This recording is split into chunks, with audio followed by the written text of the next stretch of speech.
What's up, everyone, and welcome to the WAN show. We've got a great show lined up for you guys today. I forget what the title of the video is, so I guess I'll leave that one for Luke. You're going to buy a friend or something. Yeah. I could use a friend right now, and I can buy one and hang it around my neck. Forever. It's super weird. I'll always be with you. Oh, this is great news. Remember, we said it was going to be a good news WAN show. Well, I've got lots of good news. I can buy friends, and online marketplaces are responsible for selling dangerous third-party products. That is so cool. The enchantfication That's actually awesome. might be still going, but maybe less than stuff. What else we got today? I'm sure there's going to be some bad sides of that, but we'll talk about it in a second.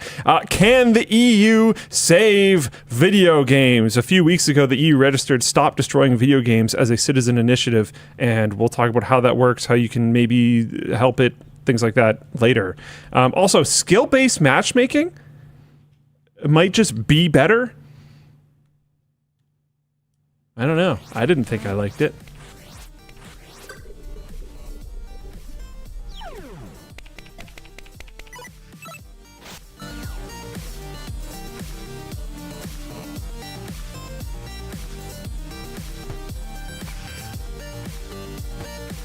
The show is brought to you today by Manscaped, 1Password, and Moosend. Not to be confused with Moosend, which would be a moose's rump. Ah, yes. Also, our chair partner, Secret Which Lab. support our rumps. Thank you very much. Thank you for tying that all back together. Professionals. Really appreciate you, Luke. Buy a friend. A new AI company called Friend wants to solve the scourge of loneliness. Get this, with technology. It's a wearable necklace that acts as a companion. Have you seen this, Luke? Have you heard about this? Oh, yeah, I sure have. The wearer can speak or even message the Friend device over Bluetooth, and the AI will respond over text. The AI may also listen in and comment on whatever is currently going on in the user's immediate environment. However, any data collected is only stored locally. I mean, until they update the TOS, I don't know. Yeah. Or get acquired. Yeah. Unlike the R1, so that's from Rabbit, and the Humane Pin, this Friend only costs around $100 and requires no cellular connection as it uses Bluetooth. So at least I don't have to buy a subscription to this Friend. Yeah, is there no subscription? I don't know. There might be a subscription. I mean, does it matter? Kind of, look, because if there isn't a subscription, then it's like almost more of a sign that it is definitely a scam. this is like if I was telling you, look, there's a cockroach salad company, right? And you're just like, oh, but there's no subscription. Who cares? It doesn't matter. It's irrelevant. What is this? Oh, that's probably one of... Is that coming through? There's a motorbiking trend going around the office. I think it's a lately. lawnmower. Yeah, they're doing some yard work outside. Either way, the Friend company raised $2.5 million from investors, giving them a valuation of, I forget exactly what it was. I think it was somewhere in the neighborhood of like tens of millions of dollars or something like that. But this is great. The company has reportedly spent $1.8 million of this money on buying the domain friend.com. Hot take? Probably best move they could have done. Really? I don't think you could have possibly gotten the news out about this device to as many people as they did if they didn't blow $1.8 million on a domain. I mean, it's the only reason I'm talking about it. Yep. And it's the only reason anyone's talking about it. So they're idiots. Because like a fox. As far as my understanding goes, they have enthusiastically embraced everyone just trashing them for the domain and like spread the news more. Huh. I think it might have literally been like part of the plan. You can't count on that. There's no way it was part of the plan, but it could be part of a savvy response to what's going on. I mean, the fact that they didn't hide it already, I guess, is... The fact that after buying that domain... Yeah. Outside of what including what they've raised, they had what, $500,000, $600,000, $700,000 left. They had to make a device, produce the device. Or maybe just not. I mean, have they done more than show a prototype yet? I mean, here, let's have a look. You know what? Screw it. I'm gonna buy into it. No, I think you were vulnerable. There's a difference. Oh my gosh. Friend, not imaginary. Wait, what? No, I think it's imaginary. This looks pretty imaginary to me right now. Digital's That's a shell with a wire on it. That's not. That looks like the thing Ursula kept Ariel's voice in The Little Mermaid. That's not. Wait, what? This is. Have they shown anything? Talk, pause, read. Dan, how bad is our audio? Okay, do you want to ask them if they need to do that? This has never happened. Why is this happening at 6 p.m. on a Friday? I know, right? It's like, guys, I will personally cover your overtime for you to not do this right now. Anyway, the point is, here's the product, Luke. And I couldn't help noticing this really doesn't look that much like the one that the guy was wearing. What's included in the box? White case, USB-C Can you buy charging it right cable. now? When does it ship? No, it's pre-order. It's pre-order. I see. You know what? I think this might just be. I don't know what it is. I actually don't know what it is, Luke.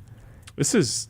Start shipping. I mean, they're not even close to done. This is 4 months. This is 4 to 7 months from now. This is basically a Kickstarter, but without even the safety net of Kickstarter's terms. Is there basically any? I mean, no, but terms and conditions, like what, like, look, you spent. We won't give you your money back. This is great. You spent a fortune on friend.com, but you incorporated your company as MyTab AI Inc. What even is this? That's interesting. We operate the website as well as the blah, blah, blah, legal terms, collectively, blah, blah, blah, close confidant for everyday life. We will provide you notice of any scheduled changes intended for 18 years. We recommend you print a copy of these legal terms for your record. Hold on. Well, wait. This constitutes a legally binding agreement. Agreement to what? Hold on. There's nothing to agree to here. Is this just a meme? This has got to be just a joke. So I found mytab.ai. Yeah. Which leads to a personal companion thing. This is like the worst website. There's a pre-order button. You click it, it goes to Stripe checkout, it says no longer taking orders. This looks like the same thing though. So they pivoted. But it looks like the same product. Interesting. Can we? Is that coming through still, Dan? Okay. This is wild. Is there a plan to talk about Donut Media today? What would we talk about? I don't know. I hadn't planned to talk about Donut Media today. I'm really more interested in the friend.com mystery because I'm finding it extremely fascinating. James left. Oh, no way. Whoa. Really? Where's the news on that? Okay. Wow, that's huge. Here it is. Goose Auto Works? Wait, this is a month ago, though. I think that's... Why I left Donut. Speed! All right. I'm James, and I'm leaving Donut. He was a super nice guy. Goose Auto Works is a different thing. Yeah, I really enjoyed working with the whole team down there. When I went down to collab with Donut, yeah, he seemed super cool. So, hey, yeah, from everything I know about him, which is that I think he seemed super cool when I met him, and as far as I know, he hasn't had a pedo scandal yet. Seems like we should be giving him... A rare thing with YouTubers these days. It just seems like we should be giving him our support, you know? Yeah. Building up the non-pedo YouTuber community. Thank you. Thank you for going above and beyond. What's left of him, I guess.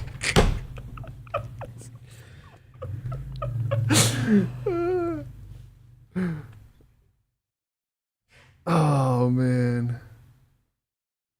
Apparently, there's other friend AI necklaces in development. So here's, oh my God, this is called based hardware. Or is this wait, what? What am I, man, he looks like the age of person that would be starting basedhardware.com. I have no idea what I'm looking at right now. I don't know if this is a promotional video for this product. Oh yeah, okay. Look, you can order now. Friend dev kit, only $69. Okay, come on. There's no way these people aren't memeing. There's no way. This cannot be real. Based hardware, pre-order now for $69. Shut up. I just want to know if anyone has like ever shipped any of this stuff. No, there's no way. Isn't it just like a Bluetooth dongle on a necklace? Essentially, yeah. And unless there's a subscription, there's no way they're going to be able to provide ongoing access to any kind of meaningful large language model running in a data center somewhere, unless you want to talk to Grok. I feel like Grok's not going to help you out that much if you need a friend, though. It might be based and edgy, but I don't know if it would be ultimately helpful. Anyway, our discussion question here is this actually a good way to deal with loneliness? And you know what? As much as this might come across as a bit of a cop-out, I have to confess that I don't necessarily feel that qualified to talk about this. It's been really eye-opening seeing how many people commented on the video earlier this week where I talked about the passing of my sister Emma. It's been really eye-opening to see how many, I mean, and it makes sense, right? Like every human dies, so therefore every human experiences loss, right? But it's been incredible to see, you know, how much empathy there's been from the community. It's been incredible to hear people's stories, and I have read a lot of them. I can't reply to all of them, but as you guys know, I read a lot of YouTube comments, and it's been incredible sort of reading about people's journey through loss and you know, what it's meant to them, what's helped them.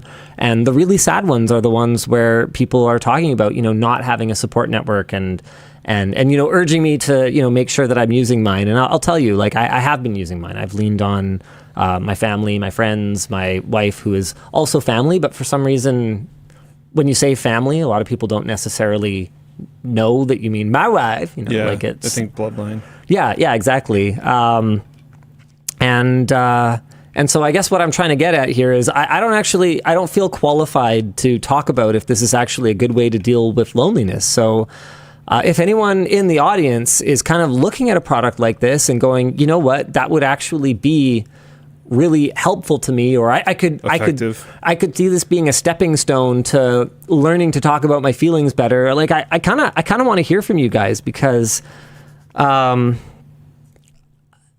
don't know. Like I wouldn't use this, but I also have the privilege of having the best, like, counselor / companion / friend on the face of the earth, Yvonne. And I also have Luke. I knew you were talking about the whole time. When you did the lean over gesture, I was like, what are you doing? I was just messing with them. Oh, okay. I do think, I mean, there's they call it the loneliness epidemic, right? Like, this is a huge thing right now. It's totally a thing. If I remember correctly, the average adult male has 0.5 friends or something. Like, it's less than one is what I remember. And that has got to be kind of rough. A question I would pose for you is, you said I wouldn't use something like this. I have a great companion. If you were stuck in a, like, basically like an isolation room, like maybe you did one of those like Mars experiment things. I would talk to my necklace. Yeah, I think I would too. I would. And maybe you're right. Maybe the answer is as simple as that. If I was isolated enough, would I resort to this? And there's no question. I mean, humans need contact. Yeah. And I think that we would accept fake contact before we would accept no contact and no interaction with anything. If I'm being totally real, if I'm by myself, I already talk to myself a lot. Yeah. So I don't think it's going to be really that different if the thing replies. Yeah, but then what happens when it deflates? But yeah, people like, if you leave someone alone in a room for long enough, they're going to personify like practically anything they can, because humans just do be like that. I could see people getting use out of it. I think you should really try to not allow it to replace or stop direct human interaction. Yeah. But if there isn't any, I feel like something's probably better than nothing. Yeah, but are we accepting a crutch? I'm concerned when about that. What we should have is a splint and a cast. You know, like are we putting ourselves in a position where we're making the journey ultimately more difficult by putting this this fake interaction into our lives? And Avon just commented, and it's probably very true. It just like hurts to even read. But he said, abandoned elderly may benefit. Yeah. It's like, yeah, probably. Yep. Because it's one of those situations where like if your only social interaction ever is care workers coming in and like dropping your food off and leaving immediately because they have 10,000 other things to take care of. Yeah, you might. That sucks. But like, it's probably real. I think, speaking of things that are probably real and ultimately where we're headed, Long Linus in Floatplane chat says, can we skip friend and just get to robotic waifus? Yeah, that's coming for sure. Yeah. Well, that's not... Phrasing. I didn't mean it. I didn't intend it, is what I meant. That's not... Sorry.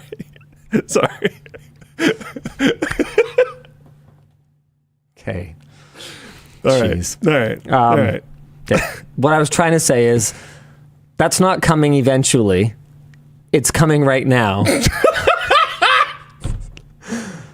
I mean, you could already interact they have with versions of it, don't they? Yeah, exactly. Yeah. Like you can interact with an AI, like an AI voice of like some Twitch streamers and stuff like that. Oh, yeah. Yeah, this is totally a thing. It's just a matter of when real dolls are going to integrate it, right? Like it's some form of collaboration or something, or just do it themselves. Yeah. It's not the only thing they're going to do themselves. Dang it, we're going to get them someday. Gentlemen, we're 17 minutes into the show. We made it past, so what is the YouTube's thing? Like I don't 5 know. minutes or something? Hey, 17 minutes in is pretty good for me, so. It's a new record. Oh no. What are we supposed to do? But not in age. Oh, whoa. Next topic? Okay, let's move right on. What are our other headline topics today? I don't even know what that means. I'm just terrified of it. Skill-based matchmaking is just plain better. In response to discourse condemning skills-based matchmaking, Activision has released a 25-page white paper revealing a secret experiment where they massively reduced the impact of skill in matchmaking for half of Modern Warfare 3 players in North America. According to their results, around 90% of players had lower overall playtime and were more likely to quit during matches, with only the most skilled of players being unaffected by the change. Now, hold on, because I want to back up and say, other than reading the words together in the order they're in, I don't actually know exactly what skills-based matchmaking means in this context. Yeah, I got you. And why anybody would be upset about it. Sure. Hit me. So, completely non-skills-based matchmaking. It's not really matchmaking, but like completely non would just be like pub servers back in the day. You have a dedicated server list. You jump into whatever server's there. You're playing with those players. A matchmaking version of that would just be filling random lobbies with people automatically, but based on FIFO. Nothing. Yeah, exactly. First in, first out. Sure. Skills-based matchmaking would be that you would have some type of like MMR, a matchmaking ranking. Sure. And in this case, it would probably be hidden. So you don't necessarily know what your matchmaking ranking is, but it's going to match you up with people that are similar to your ranking as best as it can. Okay, so then follow-up question. Who the actual donkey fuck thinks that skills-based matchmaking is a bad idea? I think like is this not complete? Is this controversial? Is this a hot take? I don't know if it's a hot take for the actual average person necessarily, but there is definitely a loud amount of people that don't like skills-based matchmaking. I know that. For what reason exactly? I don't know necessarily. I can think of like I think it would be maybe hard unless the matchmaking rank that you have is public. Which I know some people don't like that because then they feel like they're constantly playing ranked, which you technically are. Yeah. You just don't know that. But unless it's public, to me, a negative feeling that could come from it is that you feel like you're constantly on this treadmill of skill, where you never really feel like you're getting that much better compared to other people because the game is constantly pairing you with people that are of the same goodness, I guess. Right. So by their logic, anyone should be allowed to be in the Olympic freestyle swimming finals? And if one person happens to be really good, then and one person can barely swim, that's like, are you entertained by this? Like, sorry, what? I do think every Olympics should have like an army of like Jim Bobs that are just like average dudes, and they just show them alongside the Olympians to like show the gap. I would actually like. I know this is not an original idea. People have been saying this for years. I would love it if it happened. Because like you see these people perform and you're like, that's cool. Yeah. But like maybe this is some sport I've never seen before, or like I never really understood the gap. Like you see someone dive and they have like 3 droplets come out of the water and you're like, is that good? And then you see some like random dude just flop, just like a huge wave, and you're like, oh, okay, so there's actually like there's difficulty here. I think that would be fantastic. But anyways, I don't really get the argument. I prefer skills-based matchmaking. Like, and the thing is, I honestly speaking, like to me, this is so, and I'm so sorry if it, I sound like such an asshole sometimes because sometimes things just seem really obvious to me. And then I say, like, isn't this obvious? And then people are like, wow, Linus is mean. That wasn't obvious. There are things about skill-based matchmaking that makes things less interesting to me personally, for sure. But okay, well, hold on. Let me back up for a second, because maybe part of it is just my lived experiences that make this obvious to me. There's a local badminton tournament. It's called Badmintology, and they usually do about 2 to 4 tournaments a year, and that's what I signed up for when I did my very first badminton competition. And they had, they're gamers, they're memers, it's a young group that runs it. And so the way that they divided their brackets was blue shell, red shell, and green shell. And the description was blue shell is for competitive players at a very high level.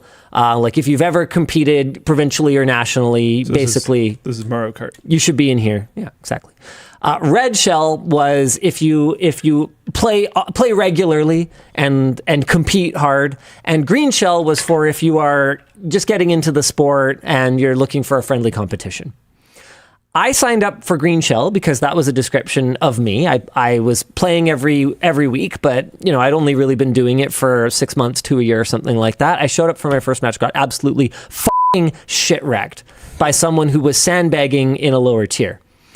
And I guess for me, what I realized from that experience was that that's not fun. I didn't have fun. Did they have fun? Like honestly, here's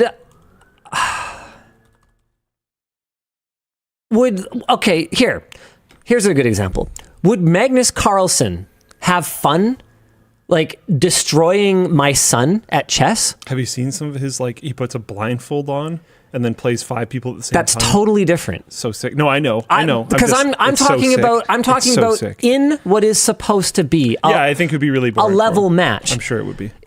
And if he did get some kind of perverse pleasure out of that, I doubt it. Would we think that that's cool or admirable? No. Would it be fun if he, and I'm not talking about him taking the time to give a tutorial on, what he was doing and why. And I'm talking in competition, because we're talking about this in a competitive gaming context, right? Where people are competing to win. How could anyone look at that and go, yes, that is good and honorable and enjoyable? And I have always said, and a lot of this was inspired by my experience in that first tournament, where someone who had absolutely no right to be in green shell, but it was self-assessed, right? So they just decided that they were going to be green shell because they want a medal, essentially, right?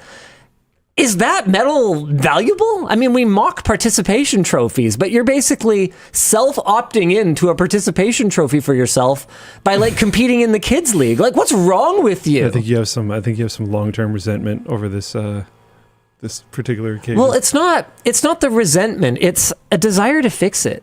No, Like, I know, I'm just bugging. like I will tell people all the time, I would rather lose a match 25-23 than win. You want good games. 21-4. Yeah, so someone tried to bring up Fast Philly said some people do love that stuff. Remember Tarkov.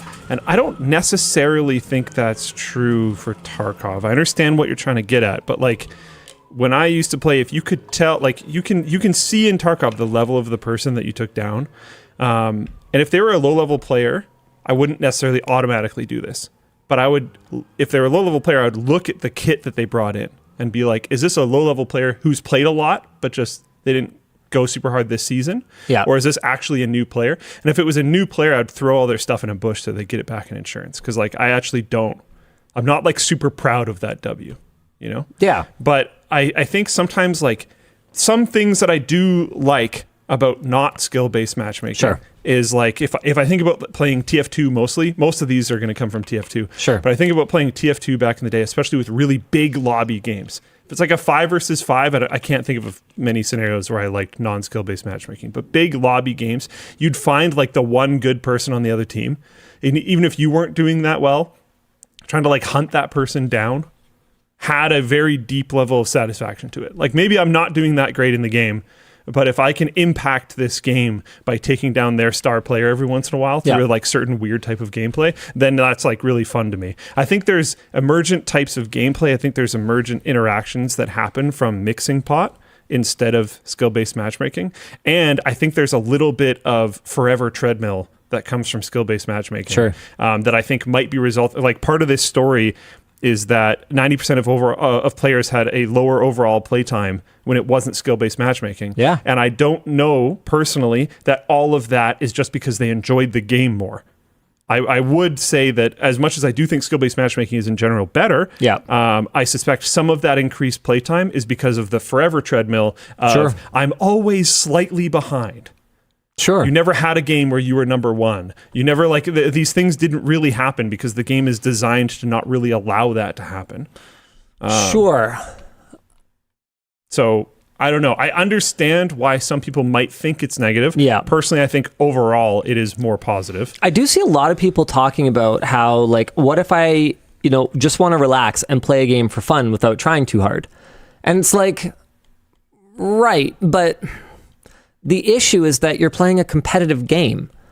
So the other team, they don't have the luxury of deciding, oh, I'm down, I'll just try and win. And so it's not about you. It's about everybody having an opportunity to win. And that to me, I mean, that's the foundational core of competition. If one side decides who's going to win, would you tune into a sporting event? I think that's why the TF2 examples stand out to me. Is because as much as I am definitely tryharding, because I sort of do that all the time and everything, but in TF2 it is much more of like an arcade game.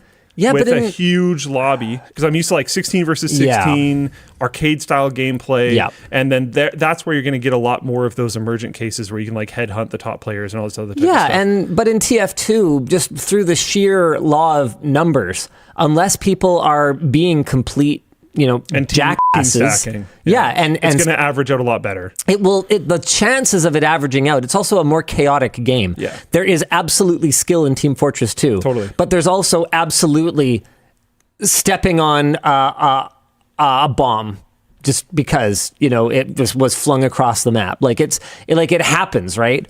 And so I think that TF2 is an example of a game where as long as people are not maliciously, intentionally stacking the teams, then it's not nearly as much of an issue. But honestly, I'm so glad you brought that up because we all know that team stacking is a dick thing to do. And essentially, when you argue against skills-based matchmaking, you're saying, well, I should be allowed to be on a stacked team. Yeah, I don't feel like it happened that much in TF2 though. I think across the board, I don't love it. But in certain games, like in COD, it probably does make sense. Yeah. Yeah. I don't think there's a very good argument against skill-based matchmaking in COD. But I do think there's other games where it's genuinely fun. There's no way that I would play Halo Infinite without skills-based matchmaking. It would be a complete waste of time. A top-level player is on such a different level that they would just wipe the other team, grab the flag, drop it, wipe them when they respawn, and carry it back. Like, it's not... Are they having fun? And if they are, like, what's wrong with them? You know? I'm sorry. I definitely see how there are formats where skills-based matchmaking might not make that much sense. I mean, even coming back to Halo Infinite, the one semi-competitive game I guess I play that actually has what MMR I guess is what's the player ranking. It depends sort of on how it's being handled, but if you say MMR, most people know what you mean. Yeah, so it's probably the one game I play these days that actually has like a persistent MMR that chases you across all the different formats. But if you're playing big team battle, yeah, I could see them playing a little faster and looser with it. Yeah, because things are just sort of generally more chaotic. But if you're playing like a 4v4 format, one person being out of whack completely destroys the gameplay experience for everyone, including themselves, whether they realize it or not. I just thought of another argument that might come up for the anti-skill-based matchmaking crowd is that some games do lock you out from being able to play with your friends if there's too much of a gap. I know that used to be a thing. And that's a bummer, but like the answer to that is just allowing user servers, right? Like the answer to that is not to not have an MMR and not have skills-based matchmaking. In my opinion, that combination of dedicated user servers and skill-based matchmaking is the absolute prime. That's the way to go. Yeah. And I'm not saying you shouldn't be allowed to play with your friends or you shouldn't be allowed to. I mean, Luke and Joe and I would lobby up with my son when he's getting kind of sweaty, actually. I was going to say, he's probably better now. Yeah. Every time I play with him, he's a little better. I know. But we would lobby up with him, and we would know that we're going to have to carry him and that, the matchmaking is going to because I'm going to go probably, I'm all over the place. I'll be anywhere. I'll be anywhere from like sub 1-1 to like 4-1, depending on how things are going for me. Anyway, genuinely pretty confusing. Doesn't matter. The point is that Luke and Joe are both really good. I'm this X factor, and then my son's was gonna go like 1 in 15 or whatever. So we knew that was gonna happen. And I would never argue that you shouldn't be allowed to play the game you want to play it. But there's a time and a place, and you have to understand why these systems are in place, and that it's not about you. It's about creating an environment where everybody has a fair chance to win. And bad skills-based ranking, yeah, that sucks. Yeah. Like if you've got skills-based matchmaking and you're being dumped time and time again into matches where you are getting absolutely just destroyed. It could be one of two problems. It could be that their skills-based ranking system is not very good, or it could be three problems. It could be that the servers are really light and that they just don't have a lot of options for matching things up. That happens. But problem number 3 is that you could have run into 3 assholes who are playing on Smurf accounts and are ruining the system for everyone. Yeah. So, to me, the problem so often is not the game, but the gamers. Yeah. I think if everyone in good faith engages in a skills-based matchmaking system, I think it can work really well. I think you especially run into trouble if people are not. I don't know, man. I feel like I'm going to end up like lit up on r/COD or something like that over this, but I've had worse. Maybe there's parts of the argument that we don't know. I don't know, but it seems pretty straightforward to me. I don't know. Something I like, so if there isn't dedicated servers and you're still just using matchmaking on both sides, something I like is when there's ranked and the rank is very much in your face, and when there isn't ranked and it's still skill-based matchmaking. I prefer it if you can find it, if it's possible. Yep. Sure, don't show the up and down after every game. Don't make it a center feature thing. But if I can like go into my profile and find it somewhere, that's kind of cool. Because like for me, I would like to know if I'm getting better, if that makes sense. Yeah, and I mean, for me, I did find it frustrating that when I signed up for playing ranked, because when I was in that mood, I was playing ranked. But when I signed up for quick play or whatever else, it turned out I was playing ranked as well. Like, I think a lot of this could be solved by these companies just having a separate game mode that is skills-based ranking or not skills-based ranking. I mean, providing player choice is never a bad option, but what I suspect that people would discover is these high-skilled players that want to go dunk on noobs in the not skills-based ranking mode are going to discover that none of those people want to be in there with them. Like, I used to sweat super hard in League of Legends, and something that I would do is in the non-ranked mode. Is that a thing? Pretty sure that's a thing. Am I tripping? No. Yeah, there's ranked and not ranked. Okay, it's been a long time. I haven't cared about League in like a decade. But when I used to sweat in League, I would only play very specific characters in ranked, and I would try really hard. Yeah. And then in not ranked, maybe sometimes I'd play those characters, but I wouldn't really be trying as hard, or I'd be experimenting with new item builds or something. Usually I'd be doing something that wasn't exactly the same as what I'd be doing in ranked. Trying a new item build, trying a new opener, trying new laning partners, trying a new lane even, maybe even going as far as trying entirely new characters. Like, I don't want to be evaluated at the same level as I was in ranked. So I do appreciate that as well. Who's your main? I used to call her Ashy, and then I heard people that run the game say her name, and now it's Ash, apparently. Oh. And that's fine. Oh man, Luke. That's a silent E. I liked Ashy more. I prefer that name. Ashy? Yeah. All right. Yeah. Fun fact, that's my little brother's nickname as a small child. Oh, cool. Yeah. Anywho, what are we supposed to be doing, Dan? He's not paying attention. I am. I just have my mic muted in here. No, he was outside. cutting the grass. You could hear him. That was Dan out there. My extra job. Mowing the lawn. He's Yeah. got to pick up some side hustles. LMG doesn't pay like it used to. Yeah. We can do merch messages in 10 minutes, or you can do another topic, up to you. Sure, let's do another topic. What about this one? Speaking of Dan. Sure, go for it. I didn't even look at what you clicked on. Do your invoice, Dan. Oh, yes. Okay, so we talked about this previously on the show. Dan has not invoiced me correctly for the help with the memorial for my sister. So I have put a note in the show today. Dan needs to make the invoice and send it to me now, or I will not proceed with the show. Okay. I'll wait.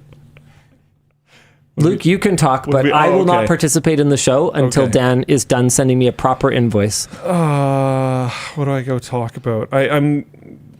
CH5609 says, value yourself properly. Dan sent me an invoice for the help that he gave me that was not enough. And so I have informed him that he will send me a bigger invoice. And I talked about this on the show a week ago or 2 weeks ago. I have since then sent him 3 follow-ups, and he has not returned an invoice to me. To be fair, it was on my personal email. Yes. Which is extremely reasonable, but I guess I just don't check it enough.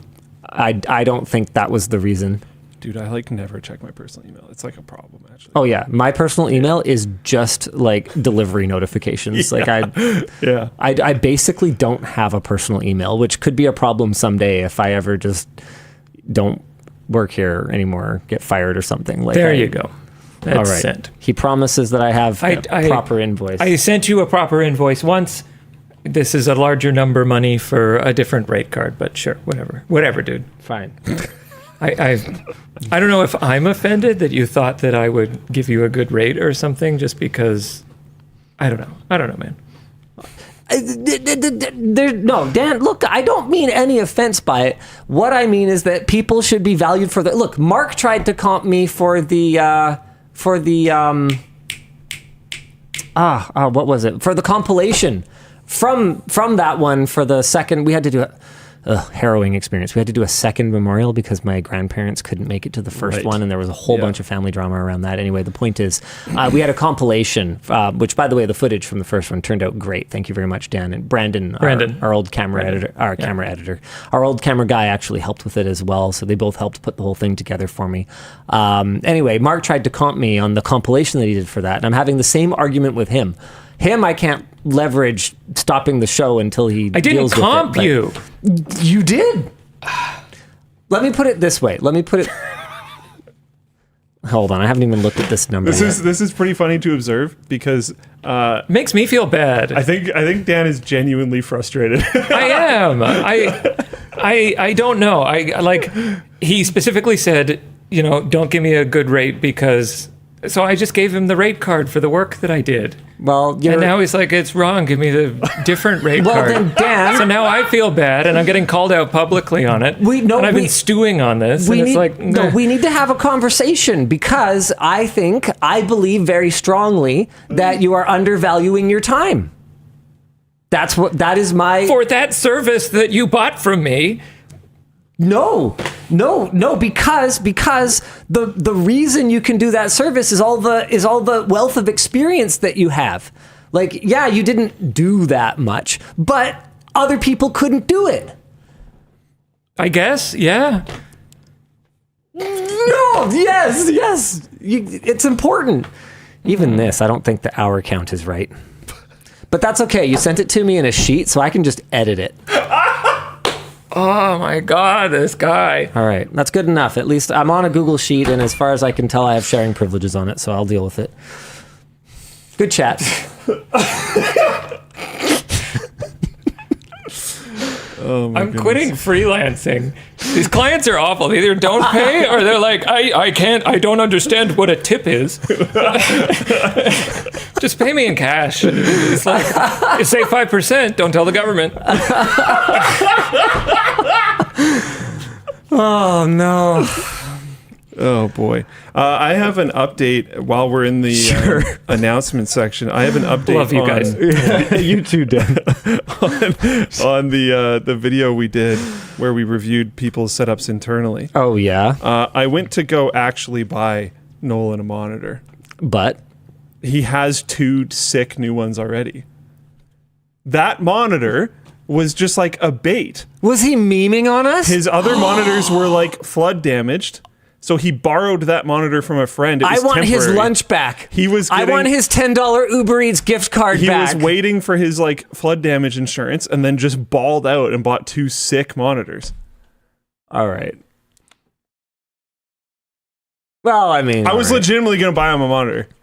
Yeah, whatever excuse you give yourself. It wasn't good. I was literally shopping for one. He was gonna. He would have done it. He would have got you a birthday present. Wow. He thought of it and everything. Wow. I can't fight this. It's indefensible. Man, speaking of the number of people that were upset about the prize being lunch in the form of a $10 Uber Eats gift card, even though we altered the headline. Yeah, I mean, it was the prize because there is no prize because it's just a funny video. But it was CrowdStrike. We actually had the unaltered headline, and then it changed. It was a hee hee ha ha. Is joke. He's funny. He's funny. He's so funny. Hurts me. You know what doesn't hurt? Merch messages. Let's do some merch messages. The way to interact with the show is, of course, merch messages. Don't leave a super chat or a Twitch bit. Leave a merch message. Go to LTTStore.com. We've got all kinds of great products for you to check out over there, including our new Chroma t-shirt. It's inspired by the chromaticity diagram, one of the best tools to represent the range of colors visible to the human eye. Why wear one color when you can wear all of them and black? Like always, it's printed on our custom LTT blanks that are soft, cozy, and shrink resistant. We also are calling out, even though there is no particular deal on it or anything. Yes.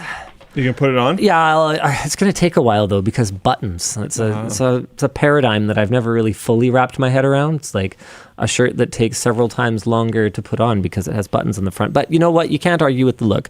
We're also promoting the Mac Address Oxford. It's designed to be a fun and versatile shirt that you can dress up or down, inspired by the shirt that our host, Jonathan Horst, actually wore in the very first Mac Address video. The fabric comes with a little bit of stretch for added comfort, and it has a little Mac Address logo embroidered on the corner of the shirt pocket. I was going to figure that out. I would have realized. There we go. Yes, I am one of those monsters who only partway unbuttons it and then slips it over the top. I hate this. I feel. I bet you don't even own cufflinks. I haven't even seen anybody call me out yet, but I feel called out. Oh, yeah, I'm looks sure. good on you, though. Thank you. Of course it does. It's a nice shirt. What did I just see? Yeah, what do you guys want from me? Okay, what do you guys want? And anyway, the reason we're featuring this one is not for any reason other than that Maria, who worked on the photos for it, was really proud of the photo shoot that they did and really wanted us to feature the pictures on the show because we didn't do it before. That's super cute. They're great photos. She has really been stepping up her game. Yeah. The product photos are doing very well. Right? Oh, yeah. Outstanding. Look at this. How cute is this? No way. Cool. I think they're in the same place that we did the photo shoot for the photography challenge. That little like walking path near the office. Yeah. Yeah. I don't know. Whatever. Where Colton has the... Yeah, where Colton's pregnant or James is pregnant. One of them is pregnant. I think James is posing as Colton's partner and Colton is pregnant. Yeah.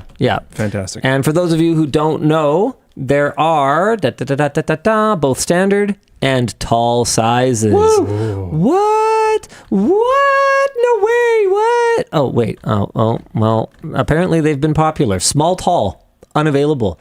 We might have some lanky, tiny boys in our community.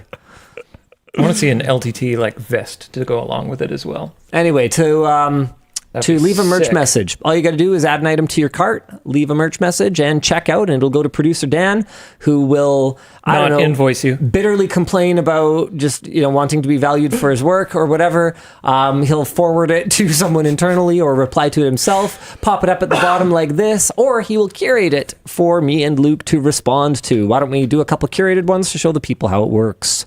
Sure, let's see. Hey, LLD, question for Linus. After getting hands-on with the ZOTAC gaming zone, are there any features that you think would make you switch to that from the Ally?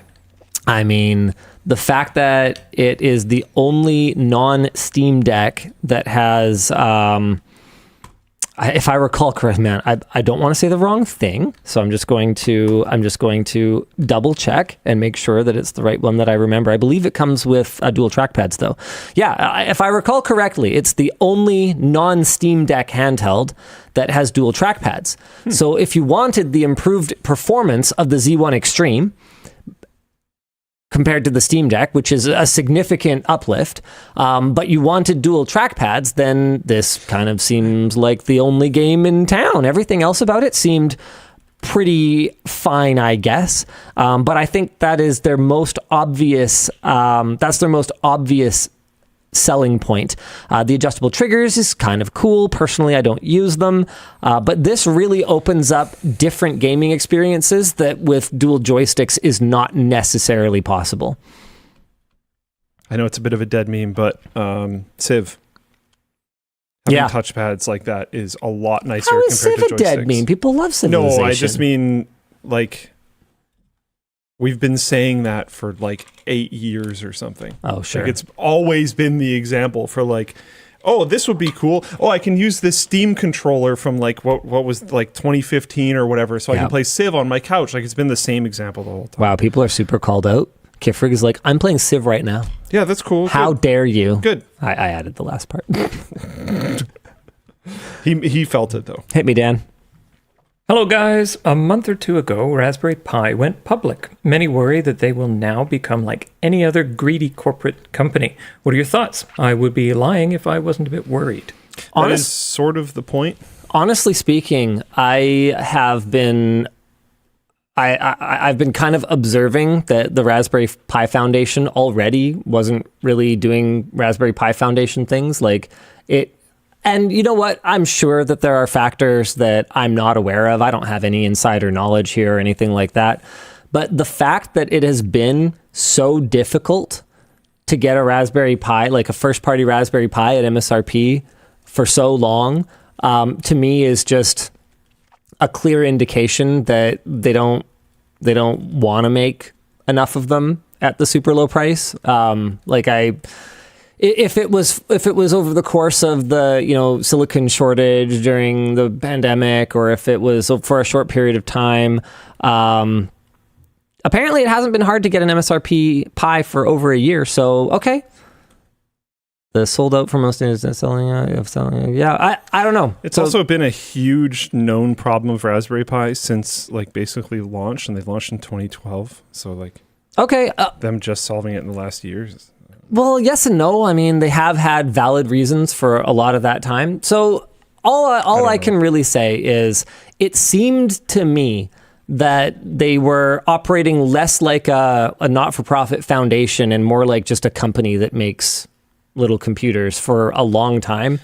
Yeah, go ahead. The second you go public, you're beholden to whatever shareholder owns the most shares. So like, I don't know. Mad Max Guyver says they sold them to industry and professionals in priority, as far as I know. Yeah, see, like I said, these are all things that I don't have any insider knowledge for. I don't know a ton about it, other than to say that they are split now between Raspberry Pi Foundation and then like Raspberry Pi the company, and I forget what the exact naming is or exact breakdown is. And the only reason to do that would be to pursue profit for the sake of your corporate shareholders. So I can absolutely see why you would be concerned, because basically going public and being beholden to shareholders seems like a downhill slide every time it happens.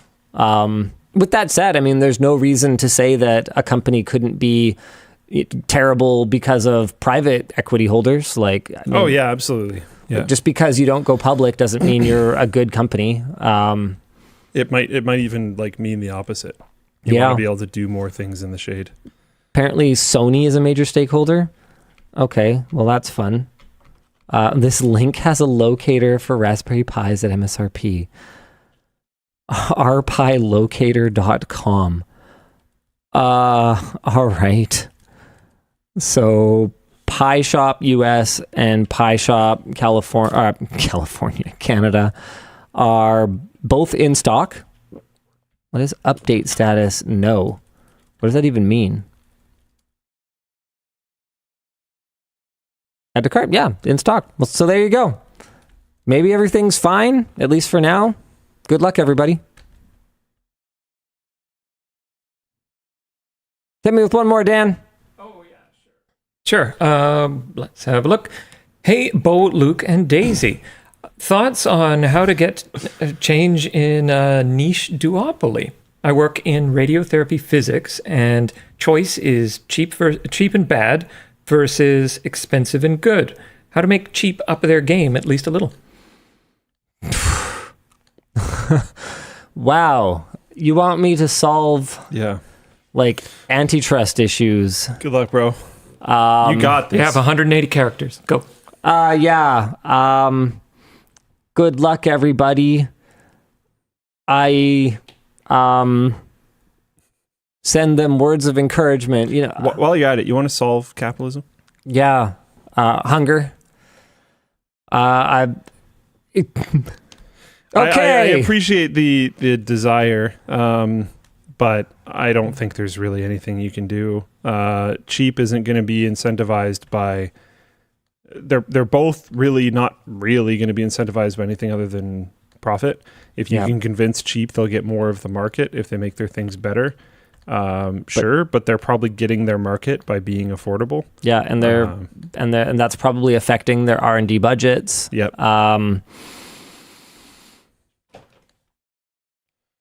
Yeah, and in a field like radiotherapy, I don't think that you necessarily want to encourage the use of the one that is bad, just so that they can get more revenue. Yeah. So that's real tough. That's real tough. Okay. Why don't we do another topic? Luke, do you want to pick one? Sure. Yeah, hopefully, something. How about some good news? Can the EU save video games? Ooh, yeah, this is exciting. A few weeks ago, the EU registered Stop Destroying Video Games as a citizens' initiative. A petition that EU citizens can go sign onto if they want an official response from the EU government. The initiative is part of Ross Scott's Stop Killing Games movement, and it aims to prevent publishers from remotely rendering games unplayable when they decide to discontinue support. This week, the petition opened for online signatures. Its organizers will have a year to collect at least 1 million signatures, which I'm fairly sure they will do, but they'll only do so if you go sign it, so please do so right now. They will also have to hit a minimum number of signatures from citizens within 7 EU countries. All 1 million signatures can't just come from one country, for example. However, these thresholds are relatively low. I'm posting the link in all the various chats everywhere where people watch the WAN show. Now is a really good time if you are a citizen of any of these places to head over there and register. This is kind of important. I mean, in the grand scheme of things, no, it's not that important, but as gamers, if we want to have any chance of preserving the gaming experiences that we're having right now before they all just get sunset by the developers or maybe more likely the publishers, you got to get on this because this is the most momentum we've ever had by a country mile. Oh, yeah. Yeah. So I dropped links in all the chats, guys. Do what you can to spread the word. Like if you know even one person in Bulgaria, get them to register, to issue a statement of support. It'll help a bit, which is all we can really hope for. Is that it? No, this week the petition opened for online signatures. Its organizers will have a year to collect those signatures. Oh, I already said that bit. The petition doesn't ensure legal action, but it will obligate political leaders in the EU to respond to the issue. Very interesting. Alexander asks if there's an update on the backpack zipper replacement. Actually, there is. I got a whole timeline for it. But basically, we have already done priority ones where people contacted us saying that it's broken, and then the rest of them are going out in waves. And I'm just going to check real quick. Carabiner. Here we go. Shipping waves and scheduling. So Wave 1 is complete. Wave 2 is... Wave 1 will be complete by September 9th. Wave 2 will be complete, so this will be another 5,000 to 10,000 units. This will be complete by the end of September. Wave 3 should be complete in early October. Wave 4 should be complete by end of October, and Wave 5 should be complete in November. So we should have all of them out by November. Yay! Finally, the end of this epic saga. You're still dealing with that, asks Scrappy DP. Yeah, so it turns out when you sell 40,000 of something with a defective something on it, and there's 4 of them on each one, and you need to make 160,000 replacement defective things. Might take a sec. It takes a minute. We basically... Those things are metal, right? Yeah, they're made of titanium. Yeah. So we basically developed a product that we don't sell, that we just send to people who got a bad product. As you can imagine, we're a little put out by the whole thing, given that the carabiner was developed by our backpack partner. So we're super not stoked on all of that. But I mean, we're committed to doing the right thing, even if it takes us a minute. We want to do it right. The last thing we wanted to do was send out something that was just going to fail again. So we're still dealing with it. But hey, we're dealing with it. So Yeah, I know. I'll leave that. Actually. So cool. Speaking of things that should potentially be dealing with a recall, hey, why don't we talk about Intel this week? Intel has extended warranties on 13th and 14th gen CPUs, which is good, but that is about the only good news coming out of Intel this week. For one thing, and this is funny, I was chatting with Wendell from Level 1 Techs, and he pointed out something that wouldn't have even occurred to me since I haven't worked in the retail biz for a while. So you can buy Intel CPUs tray or OEM. And generally speaking, for end users, it doesn't make a ton of sense to do that because the savings are really small if you're just buying one tray chip. There have been times when buying an OEM CPU or like a tray CPU has been a hack to save a significant amount of money. Like I remember back in the Athlon XP days, you could pick up these mobile, like 2500 plus mobile chips that were only available as a tray part, and they were significantly less expensive, and they were rumored to be better binned than the desktop 2500 pluses, and the only drawback was they didn't come with a heatsink, and they only came with a 1-year warranty instead of a 3-year warranty. You might see where I'm going with this, with warranty differences. Yeah. So anyone who's buying these 13th and 14th gen chips in bulk might be buying them OEM in order to save on the cost of the cooler and shipping the box around, because they come in a tray. They literally come in a tray if you buy enough of them. They are not getting the warranty extension. Oh. So they're just left with... Oh. And the funny thing about it to me is seems unwise. The difference in price, at least everywhere I'd ever seen it, and maybe there's a bigger difference if you're negotiating this directly with Intel or whatever, but the difference in price that I had seen over the years did not really justify the difference in warranty coverage to me. Like, it seems like Intel could probably afford, based on what people are paying for these things, to just extend the warranty for them as well. But currently, it does not look like Intel is planning to extend the warranty of OEM parts, at least unless I hear otherwise. So that's some bad news, and it gets even worse.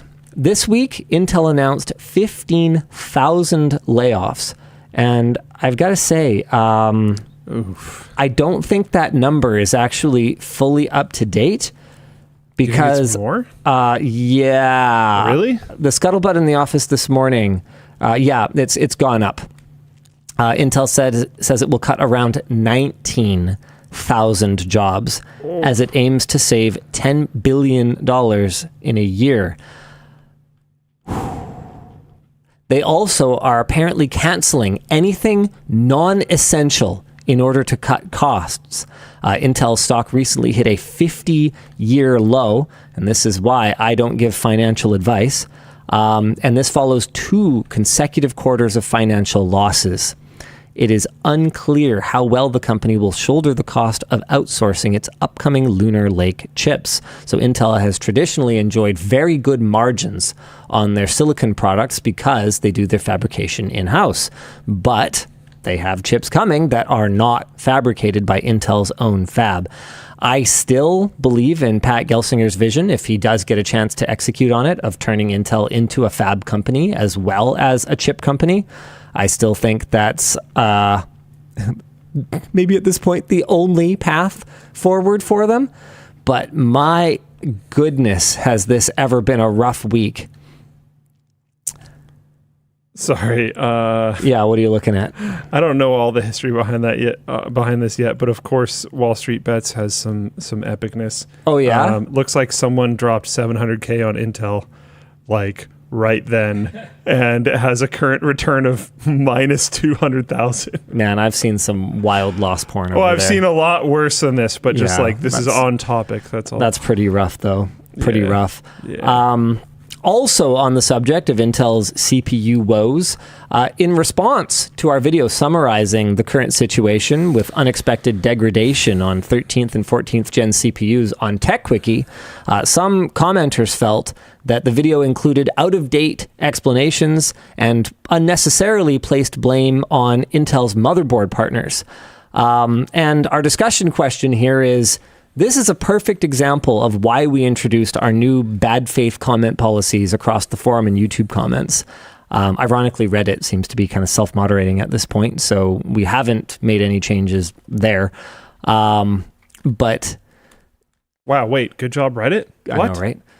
But guys, The number of people commenting on that video talking about how Level 1 Techs has covered this so much better and we're ignorant and whatever else. Wendell from Level 1 Techs literally collaborated on the video, literally proofed the script. So you can argue with the Techquickie video, but if you are, you're arguing with Wendell, and you might be right. I mean, his video might be better, it might not be better. I don't know. Or it might cover it from a different angle. Totally. We've always said you should watch with breadth. You should get opinions from different areas. Absolutely. I love watching stuff. But at the end of the day, the video is getting like dislike bombed, essentially. Yeah. And it really does feel like we've reached just this tipping point of ridiculousness where whatever we say is wrong because we said it, and it has nothing to do with where we sourced the information or how accurate it is.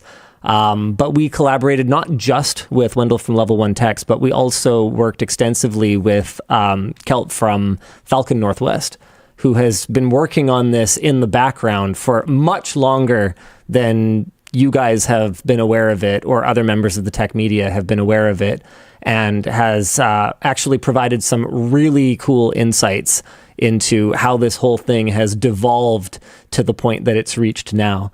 So, I don't know.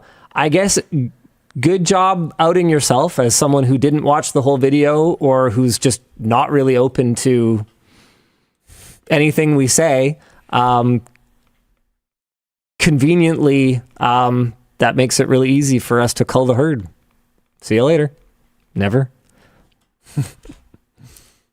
Oh, I guess I never really said what I was talking about. So on the community posts feature of YouTube, we put we formalized our sort of bad faith commenting policy. And Chewy actually asked me to give some examples of, what exactly that means, because a lot of people are concerned that it means that you're not allowed to leave any feedback that's critical of us or our videos. And that is absolutely not the case. So what I'm going to do is I'm going to dig into the thread that I have with our forum moderators where we kind of discussed this rollout with them. And I'm going to dig up some of the examples of what this would be. And I'm not going to harp on people leaving mean comments or whatever. This isn't going to be one of those, but I want to give people some reassurance that this isn't like, oh, you can't say you disagree. You absolutely can. I mean, that's how we learn. That's how we get better. That's absolutely valuable to us. But we can't have people just making stuff up and then presenting it as fact and then allowing that misinformation to fester within our own community. There's nothing we can do about what takes place elsewhere, but we are absolutely not going to allow it in our own community.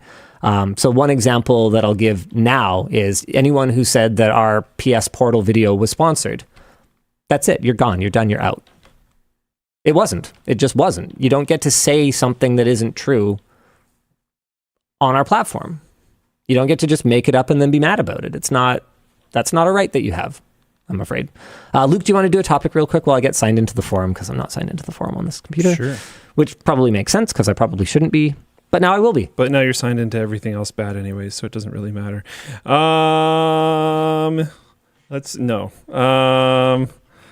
see. Researchers find and stop potential stalking vulnerabilities in dating apps. Belgian researchers found that several popular dating apps, including Bumble, Grindr, and Hinge, all had the same vulnerability that could have been used to find the near exact location of another user. Ooh. Oh, dude. So much for the all positive WAN show. This is like the worst thing ever. That's rough. Yeah. These problems have since been fixed. However, following researchers reaching out to these companies. Oh, so it was fixed afterwards? I mean, that's not too surprising. The vulnerability required no hacking knowledge. Ooh. Instead, a malicious person could use the proximity tracker in the app to triangulate another user's position, simply by moving in small increments until they are no longer listed. I guarantee you people did that. That's the most obvious thing in the world. Oh, yeah. So they could just triangulate someone's position by just moving around. Make sure they're on the edge of your detection bubble, and then go around until you find exactly. Yeah, that's. Apparently, it was accurate to within about 2 meters. So they're not obfuscating the distances of people at all, or weren't. Yikes. According to researchers, this would be enough information to estimate a user's location to within a few yards. Yeah. The apps fixed these issues by making coordinates less precise, though rounding up by 3 decimal places. Okay. Why do you need to know even, like... I don't even really get it. Like, shouldn't you just be able to tell if they're in literally like the city? Yeah, that should be enough. That should be enough. Look, you're a developer. Wouldn't it just be easier to just go like, oh, here's their GPS location. We'll just stick that in our thing instead of like extrapolating any data from that. Sure, but like, don't do that. Yeah, but it was easy. You're right. It's just frustrating. Okay. The discussion questions are probably already, I don't know. Why is it so hard for people making these tools to foresee all the potential and malicious uses? Because there isn't any funding behind doing that. And how often are we just reproducing the same mistakes without realizing it? Constantly. Yeah,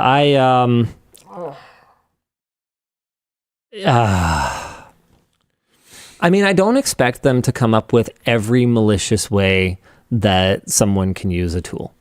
Right? Like you can't predict all the awful ways that someone could maim someone else with a hammer. And that doesn't mean that we shouldn't have hammers, and that doesn't mean that we should blame the inventor of the hammer. But this, getting the location of people on dating apps, seems like it probably should have been something they thought of. Maybe an option. Someone was like, being that Grindr is for hookups, across town can be a deal breaker. It's like, okay, well, that should be an opt-in at the very least. Right. Like it's either shouldn't be a thing at all and should still just be like a city or whatever. Tokyo's a city. Okay, so a district. I don't know. Something big. Like I don't think this is super complicated. But it should be either a vague area, some large area of some kind that you wouldn't be able to pinpoint someone within. Or if you like very explicitly said, like, make me findable. Like maybe you're at like a festival of some sort and you like want people to come up and say hi. Like, sure, why not? But yeah. Kristen said, as a woman, it's a really scary thought. Yeah, that makes sense. I think it's extremely reasonable for that to be a very scary thought.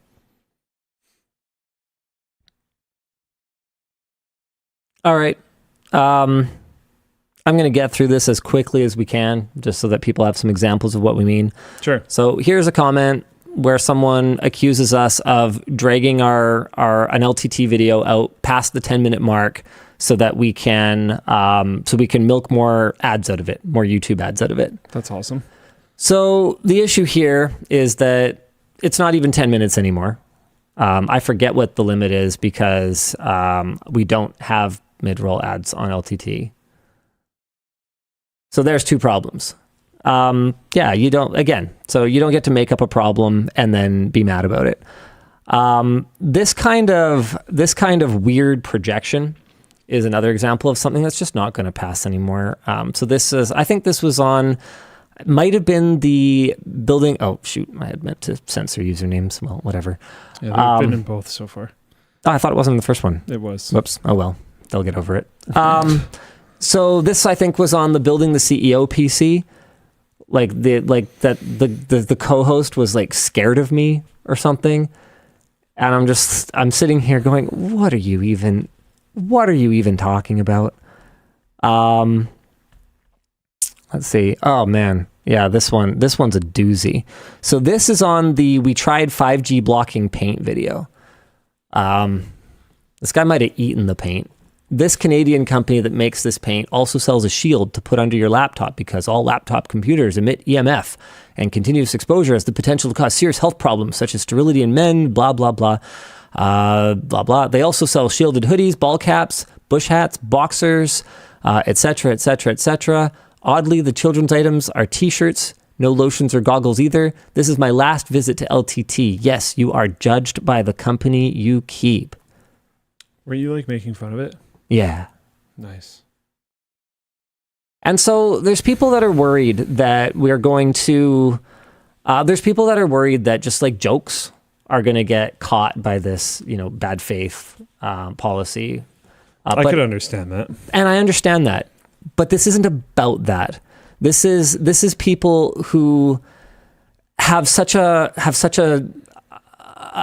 sour position on us and our content that they weren't even willing to pause for a second and go, this seems so ridiculous, that maybe I'm the one who misunderstood the situation. So that's it, guys. That's all I have to say about that. Well, I used to be against moderation, and these days I'm not, because I think the internet has never been as divisive. Did these comments have traction? Or did you just find them by reading every single comment on the video? It doesn't matter anymore. Because what I've actually found is that... I don't mean as a resistance to doing the thing, to be clear. No. Mostly just curiosity. Some of them do, most of them don't. Yeah, okay. And so because it's a very vocal small minority, it's actually hasn't been a ton of work to clean things up a fair bit. But we also just... It's really funny because I saw some people kind of criticizing us for the new policy. And I saw some people who get it because they're like, look, the only reason you know about this is because they're telling you. Yeah. Once again, LMG's transparency bites them in the butt, because you wouldn't even be having this conversation because you'd be shadow banned if they didn't tell you in advance. So it's been on a very small scale up until now, but we're announcing it formally so people understand. If you're going to comment that we missed something in a video, you better make bloody well sure that you watched the video. Don't comment that we missed an important point if you watched the first 30 seconds. And I'm not saying you have to watch the whole video. You don't. But don't come in guns blazing. That's all. That's all I ask.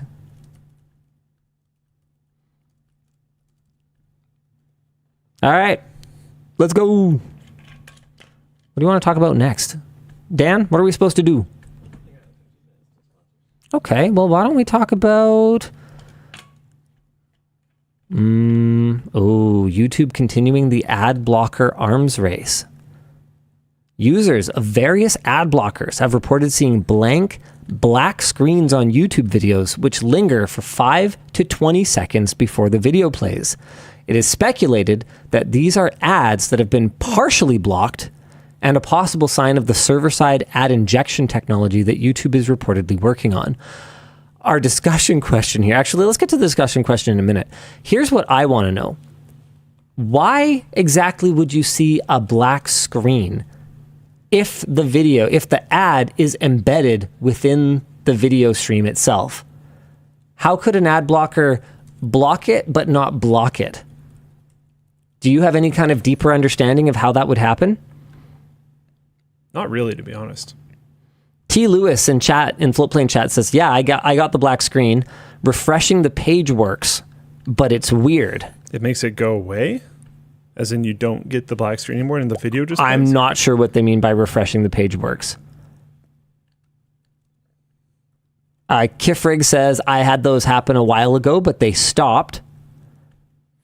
I have, so there's some comments coming in on the comment moderation thing, and I just, instead of typing this out, because technically it's an assumption, I'll just ask you live. I think people are overestimating how often these actions will be taken. How often do you think these actions are taken? I would say on a given video, probably 5 to 10 people are going to end up with a ban. How many comments are on a given video? Anywhere from hundreds to thousands. Over time, I expect the numbers to go way down. Pretty rapidly. There's I can't remember, we talked about it on WAN show. It was some study that bad actors in things like forums and things like that, it's a very, very small number of individuals that cause a very huge portion of the disruption. Yep. So hopefully it won't be very much. Yeah, pretty much. I've found when moderating communities that you deal with some edge cases, and then generally it's mostly fine. The smaller the community, the easier it is. So there's definitely going to be some challenges, but yes, I'm not too worried about it. Okay, what was the main topic we were on? It derailed us too much.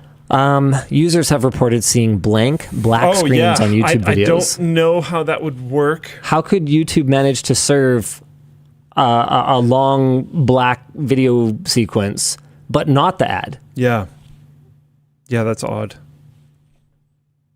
Blocking it or not, like it. To my previous interpretation of it was kind of like a yes or no type of situation. So yeah, I'm not really sure. I'm not sure how that works. I wonder if YouTube has like a fail state, where if it doesn't have a certain amount of data, it just pushes through this like, black video. I have no idea. Interesting. I'm not sure. We've got a video coming as part of De-Google Your Life Part 2. We'll be talking about ad blocking. We'll be talking about, in particular, on YouTube, because I think for our audience, YouTube is going to be one of the biggest challenges for de-Googling their life. In the first episode, I think we got into like web browser, DNS, and the second one we go deep. So password managers. Trying to think what else is in it. Yeah. So for those of you waiting, De-Google Your Life Part 2 is shot now, and Emily's been working her way through the guidance for it this week. Should be coming. In fact, it may even be on the schedule now. I think it's at a stage of completion that it may be scheduled. Let me have a quick look here. Oh, speaking of things that are scheduled, though, Scrapyard Wars Part 2 is up on Floatplane. Yeah. No, it's not scheduled yet. The reviews are in. People are flipping, loving it. I'm so excited. I'm so glad we waited a week and let them cook. It's got a, whatever this works out to, 50 to 1 like-dislike ratio or something like that. People are absolutely loving it. Best format on the internet. Let's go. So we're going to have, this will be up on YouTube on Tuesday, and we're going to be trying to do early access for Scrapyard Wars throughout the series over on floatplane.com. So that's lmg.gg/floatplane if you want to sign up and get more Scrapyard Wars. You haven't watched it yet. No. Read the title. So the title is, It's Not Cheating, It's Strategy. Read the title. Yeah, so what? What? It wasn't my team that said that. That's all I have to say. Well, it might have been my team. Yeah. Yeah. There's only 2 teams. Yeah, there's 2 teams. Yeah. Might have been my team. Yeah. So, I mean, okay. Do I spoil anything? Should I spoil anything? No. Okay. Don't spoil anything. Okay. You know what? I'm not gonna spoil anything. I'm not gonna spoil anything. Also, you don't want to talk about it too much because we might do a like commentary reaction streamy thing. That's true. Yeah. What I know for sure is that you already know about anything that I did.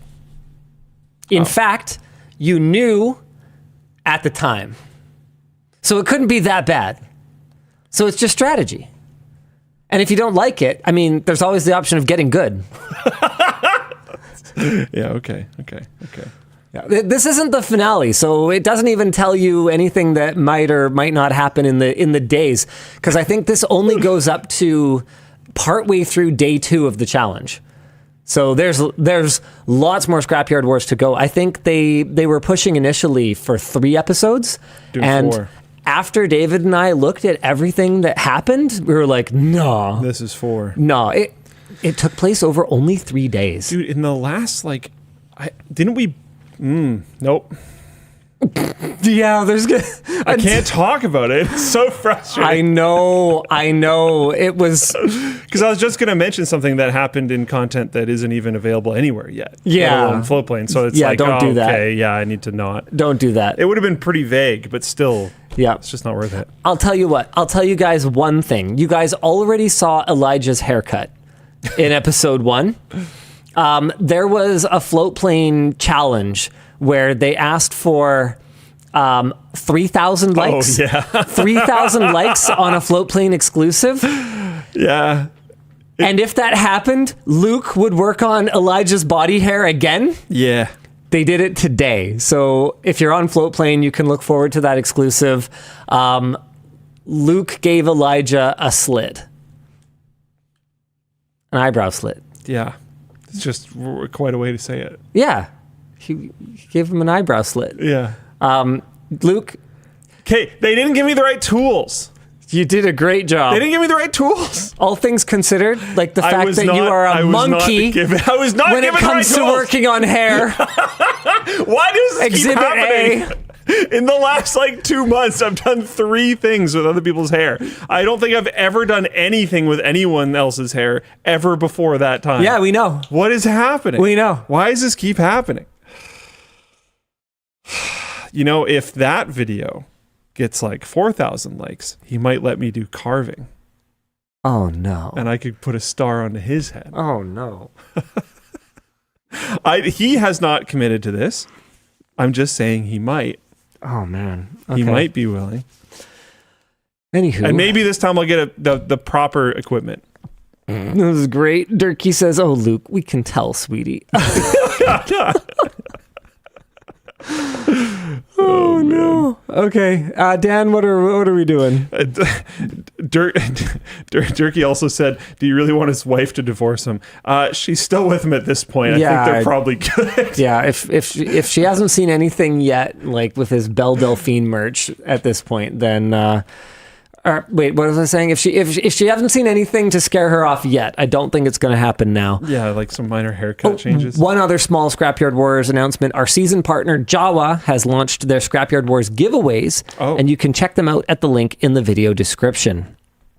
I also have another short announcement where we're looking for more people to sign up for the Error Checking Community Squad, the ECC Squad, which is a crowdsourced fact-checking team that helps LMG deliver the most correct, clear information possible to our audience. The ECC is a final check in case anything gets past our internal checks. We know that we have a lot of different experts and enthusiasts on our team, but we also have even more in our audience whose collective knowledge we could never hope to fully match. So we've got a sign-up doc that Dan is going to throw in the chat. I am okay, yeah, sure. Thanks, Dan. Appreciate you. All right. Luke, do you want to pick a topic? No, Elijah is definitely not cutting my hair. Just putting that out there. How about I could cut your hair? How about I could dye your hair? I already said yes to that. Interesting. Maybe I should sponsor it. Sponsored by LTTStore.com. Make D-Brand sponsor. Yeah, D-Brand should have to pay for it. Yeah. Build Luke's hair. D-Brand's going to pay for it. What doc? Where are we? Where is it? It's in the announcements field in the perpetual doc. All right, why don't we get through sponsors? Okay, well, I can't do both at the same time. Well, you can try. The show is brought to you today by Manscaped. Unhappy with your new hairstyle? Why are you on me? Why are you on me? Why not shave it off with our sponsor Manscaped? Did someone throw another bag of money? With their new Dome Shaver Pro head shaver, leave all the fuzz behind and shine like a diamond. Show the product. Well, I have not agreed to share. I have not agreed to shave my hair off today. You got him tripping over his words. Okay, just kidding. Not today. We'll allow him to take a break this time, Dennis. Dennis, that's not a thing that you get to decide. Anyway, it comes with a little carrying case. I don't think either of us are shaving our... And then it's got like an ergonomic grip, and you pop this...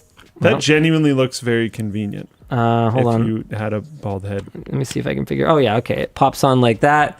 And then it's like a thing like that. It has 5 rotary blades designed for head shaving, powered by a 9,500 RPM motor for a consistent and efficient shave every time.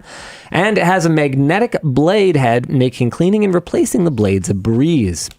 Manscaped also has their new Dome Soother Lotion to moisturize your shiny dome, keeping your head bright and beaming. Check out the Dome Shaver Pro and Dome Soother Lotion and use code WANSHOW for 20% off and free shipping. Alrighty then, that was unnerving. The show is also brought to you by 1Password XAM. Yes. Imagine your company's security like a college campus quad. The nice brick paths represent company-owned vehicles, IT-approved apps, and managed employee identities. The shortcuts through the grass symbolize unmanaged devices, shadow IT apps, and non-employee identities, like Colton. Most security tools only work on the brick paths, but many issues arise on the shortcuts. That's where our sponsor, 1Password Extended Access Management, comes in.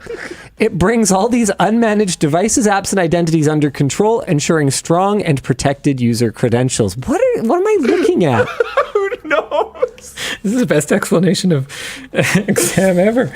They address issues that traditional IAM and MDM can't handle, and it's available now for companies with Okta and coming later this year to Google Workspace and Microsoft Entra. Check it out at the link down below.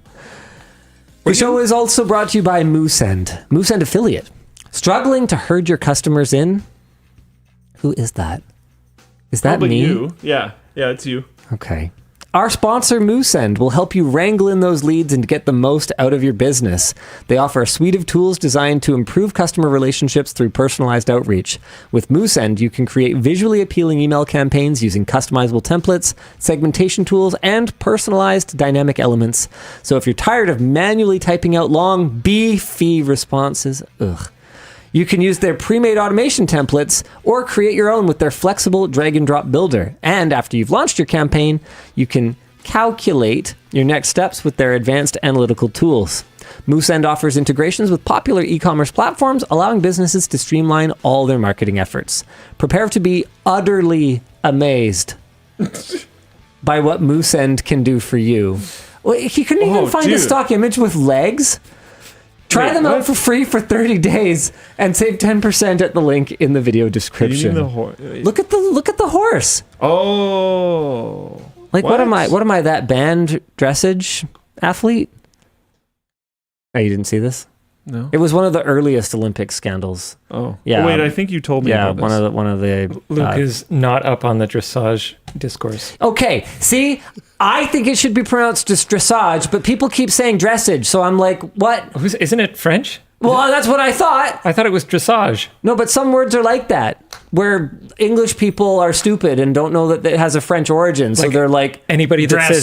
says niche Instead of niche. That's exactly. a pet peeve of mine. I hate that. niche. What are you talking about? I don't like that. I can't find the thing that I'm supposed to post in chat. Okay, 10 well, minutes ago. good. Hopefully it is dressage, because that's what it's supposed to be. I will be upset if it's not. All right. He can't find the thing. What thing? I don't know. Where is the thing? I don't even know what he's talking about. What, Dan? You can't find it? What is it? It's Where in is the it? dock. I'll highlight. Look, I'll make it bigger until. There it is. Thank you. Oh, that. Yeah. I'm just gonna keep making it bigger. No, he said he found it. So I'm gonna keep making it bigger. Now the dock's like It's one of my unusable. talents. I can It was make bigger. unusable before. I couldn't find it. Yeah, this is an improvement. I don't think so. Cement. It might actually literally be harder to find now if you're on the wrong part of the dock. Can I hold this? Can you go? Anno. Anno! Let's play Anno, dude. What is Google Docs' font size max? I don't know. We're at 239, 240, 250. This is getting extremely tedious. I wish I had a mouse. Man, I'm going to be a banana master by the end of this. Can I help you? No, I don't think so. I mean, we can find out. I don't think you're helping. Actually, Dan's trying to. I can hear it. oh, I do think you guys are helping, actually. 400. Oh. Wait. Oh, It's still going! the box breaks. Wait. No, I don't think it is still going. It No, looks like no. it's just flashing. Yeah. And my brain was like, "Meh." No, that was it. That's all it can do. Optical illusion. We need to fix this. Oh, it lagged out on my end. Don't worry, I fixed it. Oh. Who put an 1800 in there?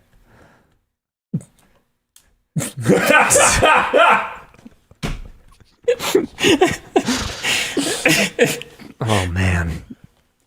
I want to play Anno. Anno's good. Oh my back. Oh, I'm dying. Okay, what the hell is Risk going on? is Oh yeah, the merch message. Yeah.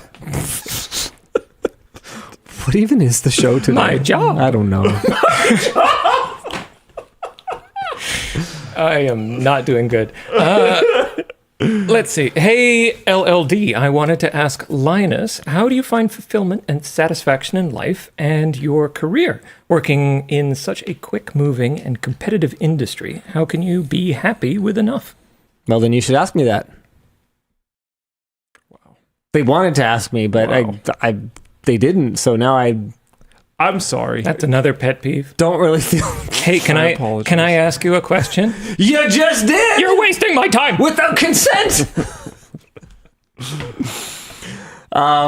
Anyway, working in such a quick-moving competitive industry, you know what? I think that over the years, I have come around to that infinite growth is neither possible nor is it ultimately fulfilling anyway. And I think that over time, I've actually developed a much healthier relationship with business growth than I think I had before. It was probably around the time that we rejected the offer to buy the company that I kind of looked at it and went, well, if the goal was to win capitalism, then That was it. That was my shot. That was definitely it. Yeah, that was the chance, right? You would So have won capitalism. Not So- that you haven't really already, but I had to kind of decide, right? And what I ultimately fell back on was the same thing that I realized when I did the 10 million subscriber stream and decided that the only way to be happy continuing doing this is if I was doing it because I wanted to do it. And so that's why I'm doing it. I don't really see a path to that changing. I mean, there's absolutely things that are frustrating. There's absolutely things that I messaged Luke the other day. Did I send you a screenshot where I circled a bunch of videos that were performing well? Maybe I didn't actually send this to you. I don't think so. But I took a screenshot earlier this week where I circled the videos that were performing well over the last 60 seconds. I know we talked about this. I don't know if you actually technically sent me a screenshot, but you would have screen shared or something. We definitely talked about it. Yeah, no, here it is. This is not the circled version. This is the unaltered version. But I looked at a last 60 minutes real-time view This is counter. weird.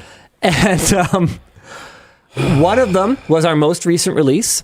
Number 2 was our second most recent release. Number 3 was our third most recent release. Number 4 was the WAN show from that week. So far, so good. Then it goes completely off the rails. Number 5 was a YouTube short from January. Number 6 was the WAN show from Computex of the previous year. Number 7 is Scrapyard Wars. Number 8 is building a PC in a random tech mall, both of which kind of make sense. Those have staying power. Then there's another ancient short, Dan's cable management one, which was also recent. Then there's an old short. Then there's a new short.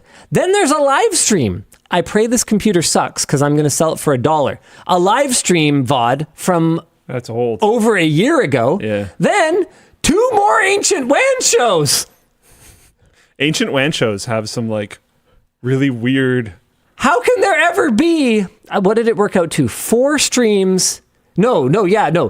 5 stream VODs, 4 of which are WAN shows that are the most viewed videos in a given hour. It's the most evergreen stuff is the stuff that should be the least evergreen. Yeah. It's actually genuinely completely backwards. And the reason I'm talking about this right now is, you ask in this fast-paced, frustrating, competitive industry. It's because a lot of the time, the signals that we get for what to keep doing, they don't make any sense. They're not actionable. YouTube will tell us, make good videos. And we're like, okay. And then we'll make something that gets a 99% like-dislike ratio and has higher than average click-through. And for views, it'll perform like garbage. And you're like, okay, well, maybe there is just no audience for this, but it kind of seems a lot to me like you just didn't put this in front of anybody because the click-through is good and the retention's good and the like-dislike ratio is good and the comments are good. Every signal I have says it's good. But then I'm getting a bunch of views on an old live stream, a full 4-hour live stream. One that has no current relevance at all. Nothing. Like the year plus old WAN shows. It was crazy for me when I would leave autoplay on YouTube and it would start playing an old WAN show VOD. I've shown this to a bunch of people actually. Have I talked about this on WAN show before? All the broken old WAN show VODs? Yeah. I've talked to you about this, right? Yep. So old WAN show VODs, most of them are actually functionally broken. No, I don't know about most, but definitely some are. I mean, the last time I tried to do this, I looked up, I think, WAN Show 2014 and just clicked on the first one that came up and it was broken. Yes, that's super random chance. But if it's old enough, I think... Can we talk for a moment about just how broken search is on YouTube right now? Sorry, this is an impromptu topic here, but I have not been able to find anything at all on YouTube lately. Something that was frustrating for me even is we just talked about Pumphrey leaving Donut. Yeah. And I tried to look up his channel. Yeah. Maybe it'll come up now? No, it's just like I show speed stuff. Okay, that's not even the bigger issue to me. Here it is. Hold on. No, that's really good. But hold on. Here's my bigger issue. I'm searching for Linus WAN Show Paul because I know when we had Paul on as a guest, that one's corrupted. So I wanted to show you guys. Okay, it finds a channel. Fair enough. Okay, this channel's live. I love that you guys took the thumbnail today while I was just doing my pre-WAN show vegging on my phone. Anywho, okay, some community posts. What does that have to do with Paul or WAN Show? Absolutely. But I'm pretty sure nothing. We would have put his name in the title back then. Okay, here's a WAN show from a week ago. Here is a flipping ad. Sponsored. You know what? No, hold on. Okay, on this account, I probably haven't. But on my account, I have dismissed this global coin network, like plus I've dismissed this so many times. I've been like, no. Okay. Wait, why don't you have YouTube Premium on your personal account? No, my work account. Oh. Yeah. Okay, keep going. Okay, here it is. Guest Paul. Yeah, Paul. WAN Show Linus. So we had to go this far to find the only thing that matches this. Okay, we get the channel. This is fine. Oh my God, another ad. We get another Paul WAN Show something. Another thing that's credible. Fine. That one's fine. Okay, but here's my problem. Depending on what you look for, you might get 2 or 3 results. Then you get people also what? I am looking for something right now. I am not looking for people also watched Lego car racing, whatever. Like, yeah, there's WAN shows in here, but these are not the ones I'm looking for. They have nothing to do with my search query. And then it gets worse. There's like just random for you. And then this one drives me crazy. Previously watched? This one often shows up. I wonder if that's a shows kid up thing. like as the probably the third header, and there'll be a bunch of them, and I'm like, previously watched. Okay, fine, fair enough, right? Because as it happens, I am looking for a video I've previously watched. But don't just pick a random video I previously watched. Pick one that has something to do with my search query. Term. Yeah. Anyway, the point of this was that I wanted to show you guys what a corrupted old WAN show looks like. It's a bit of a trip. Oh, hey, look, it's Hacksmith. Hacksmith. I wonder if 8 Sleep paid him for this. I hope so. Why do you say that? We've run into some issues recently with former sponsors using our likeness. Oh. I don't know that 8 Sleep was one of them, but we have run into some issues. Is this one not broken? Oh, wow. This is the Chris Prillo one. This isn't Oh, shoot. Did I click the wrong thing? Oh, yeah, I did. I totally clicked the wrong thing. Okay, here we go. I'm pretty sure this one's broken. Remember Razer comms? Heck yeah. Oh, no. I remember when someone disconnected from Razer comms and it kept playing the audio even though they weren't even connected to the service anymore. That was crazy. We had to get in contact with them and tell them because you could like hear them talking to people in the background. It was not good. Dude, are the old WAN shows fixed? Because I think we did flag this to YouTube at some point. So it's possible that they've gone in and they've actually fixed this problem. That would be pretty cool. I did show a YouTube person at OpenSauce. So, so like maybe something happened. All right. Well, Luke's going to try and look for one of those. In the meantime, I am going to find We're another merch topic. messages, right? Aren't we? Oh, is that what we're supposed to be doing? Found okay. it. Boom. Oh, Boom. well, that was quick. Boom. Get wrecked, Linus. Wow. That's what they look like. You look good. What happened to you? You used to be so transparent and glowing. You had a youthful glow. You, not so much. Yeah, no, You wow. quite genuinely look like you're covered in mud. Yeah. I was actually kind of thinking like undead.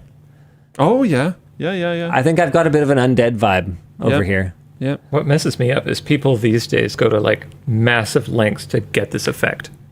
Oh, Yeah. really? Yeah, it's actually really cool what you can do when you like data mosh stuff like this. This would be so hard to do on purpose Yeah. and have it look this good. Like this is sick, like music video level. That's amazing. All right, cool. Yeah, and like there's tons of these old WAN shows, and they recommend these all the time. And there's even like every once in a while you look in the comments. Yeah, okay. I look in the comments right now, and this is from 2 years ago, but still top tier YouTube recommendation. This WAN show is from 10 years ago. Why is there a bunch of comments with upvotes and replies from 2 years ago? Every once in a while, I'll see. Like I'll see bumps on videos. That's why I like to look at that 60-minute view. Yeah. Because it will. That's where you're going to see the most oddball stuff. That's where I see the weirdest stuff. Sometimes it makes sense. Like the build with my sister spiked after I talked about my sister passing away. It was a different sister. Different sister, yeah. But people were searching for Linus' sister, apparently. And then, this is a weird one. Whatever like AI fueled site this is had an article about my sister passing away that I found today because I'm going to an event where I needed to submit a picture for a badge. Sure. And as a joke, I wanted to put that weird, like what am I? I'm like a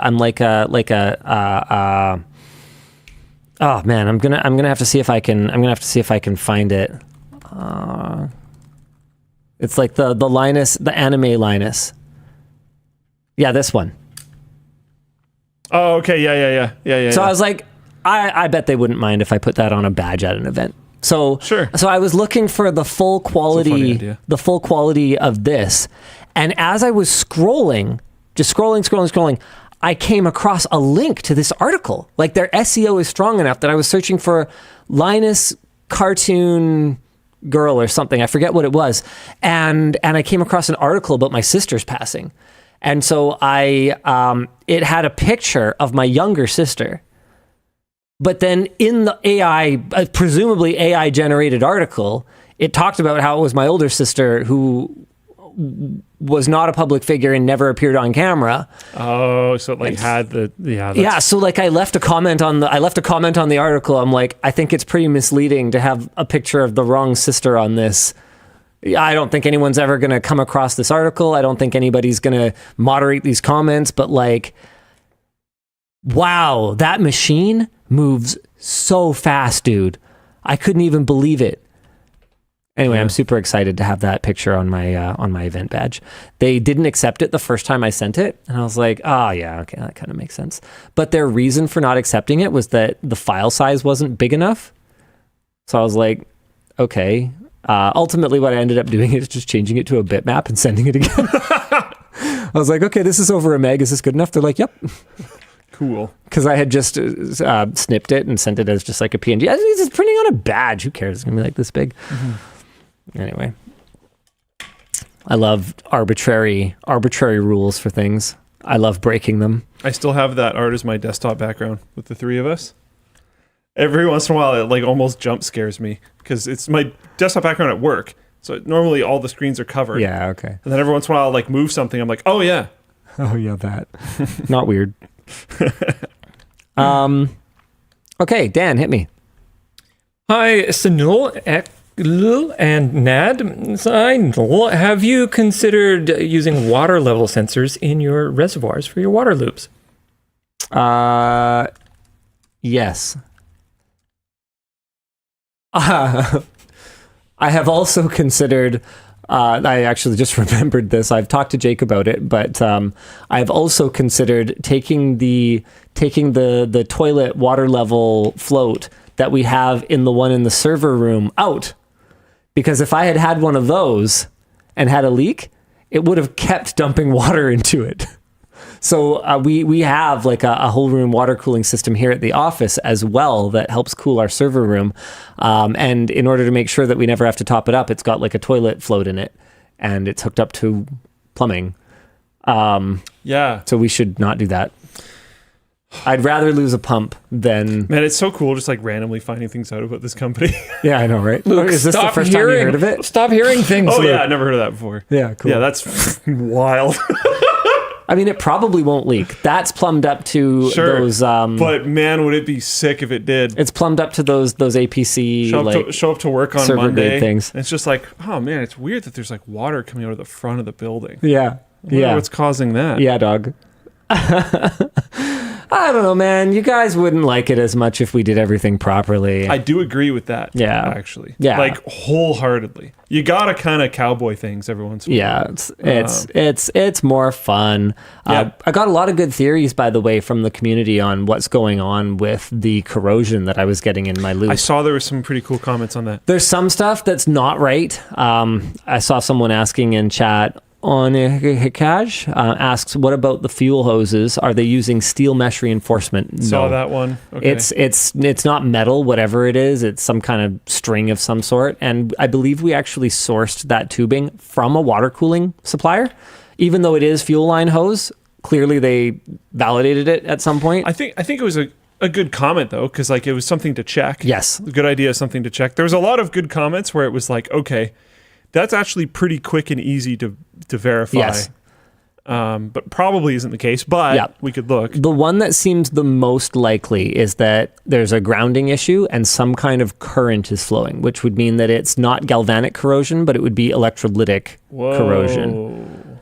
So if there's two devices that are improperly grounded through the loop, there could be some kind of current flow. Would that make the, hey, there's corrosion clearly on the inlet here, but not the outlet of the same thing? Would that make sense if one of the ends was because it would be there? It would be the nearest thing. Yeah, possibly. Interesting. This is way out of my realm of understanding, but it sounds cool. Yeah, that's the one that makes the most sense to me. And is also the easiest to execute. I mean, in the longer term, what I really want is for all the systems to be air-cooled anyway, and just to have a water door. So maybe the better thing for us to do is just move to the next phase anyway, because a little sooner than you had intended. Yeah. It was always meant to be a stepping stone to doing something bigger and more betterer. So maybe we should just do that. I really like those types of systems. The next phase being gas. Yeah. You just fully immerse everything. No. They already tried to do that and it didn't go very well. You know what? You guys just do the show.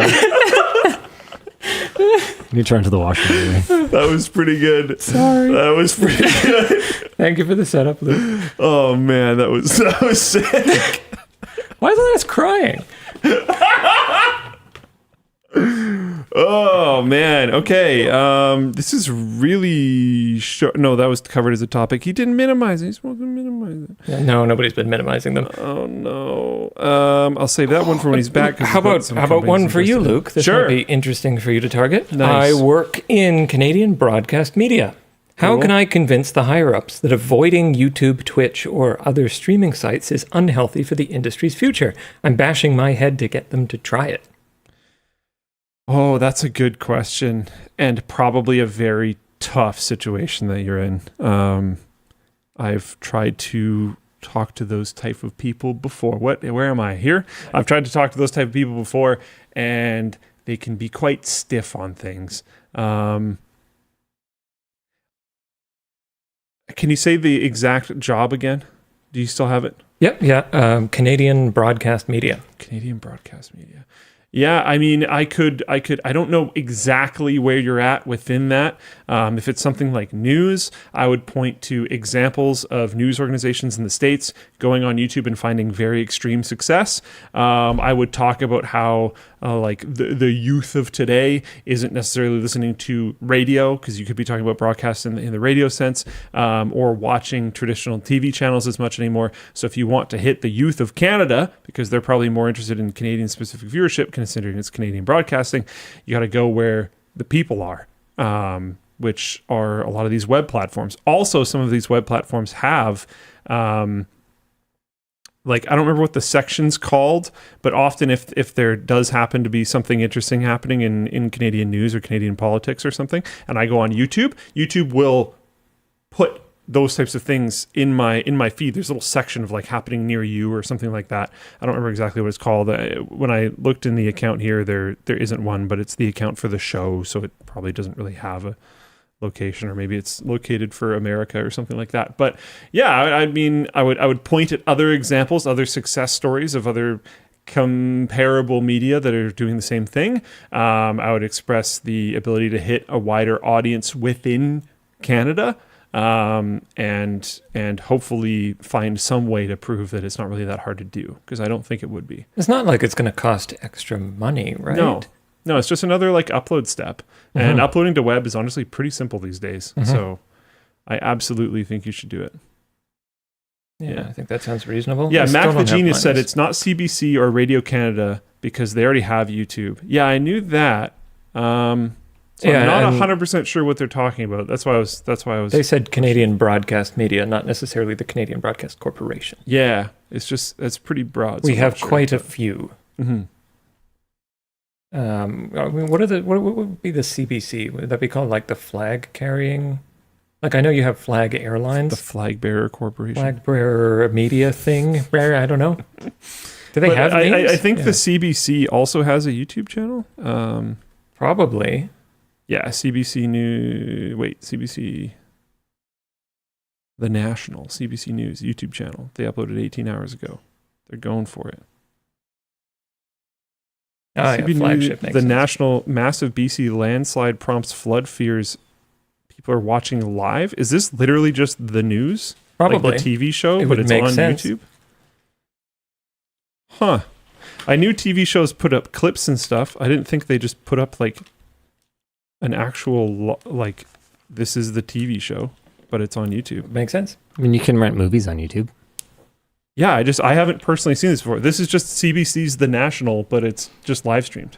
Oh, okay. This is a live stream right now. Oh, weird. It's not a VOD. What is that called? Wow. Play out. You know that term, Luke? Yeah, it's just play out, but one of the channels is YouTube. Totally. I'm just surprised. That's all. Because I don't think I've seen this before. God, I haven't thought about play out in years now. I do not miss broadcast media. Topic now that you're back, HexOS update. Sure. TrueNAS has launched its Powered by TrueNAS initiative, where it will partner with various companies to create tailored storage solutions for specific use cases and industries. Its first partner in this initiative is Eshtek, the creators of HexOS, which is intended to make setting up a home server simple and accessible for users without IT admin skills. Eshtek has also, or just people that don't want to deal with it. Eshtek has also launched a blog with their first article explaining how HexOS works. Very basically, HexOS is built on top of TrueNAS and provides a simplified UI and guidance for setting up a home server. That server can be set up using off-the-shelf server hardware, custom hardware, or even recycled PCs. Robbie from NAS Compares is collecting questions for an upcoming Q&A with John Panazzo of Eshtek, which should probably film and launch sometime next week. Current plan is August the 9th, and LTT viewers can post questions for Robbie here. And then I guess we'll link this. Oh, no, it's a YouTube community post. Yeah. That makes it easier. Yep. They can find it on their own. The HexOS beta is expected to launch in the third quarter of this year, and anyone interested can sign up for updates on their website. Do they have a pricing model yet? They have some proposals. So just bringing you guys up to speed, this is the NAS operating system that has been founded by a couple of former Unraid employees who came to me and were basically like, okay, here's what we want to do. And I was like, oh, so Muted. Getting you guys up to speed, HexOS is the brainchild of a couple of former Unraid employees who came to me after their split and basically were like, okay, here's what we want to do. And I was like, oh, okay, so all the stuff that I've been asking you guys to do for years, but like, you're going to do it this time? And they're like, yes.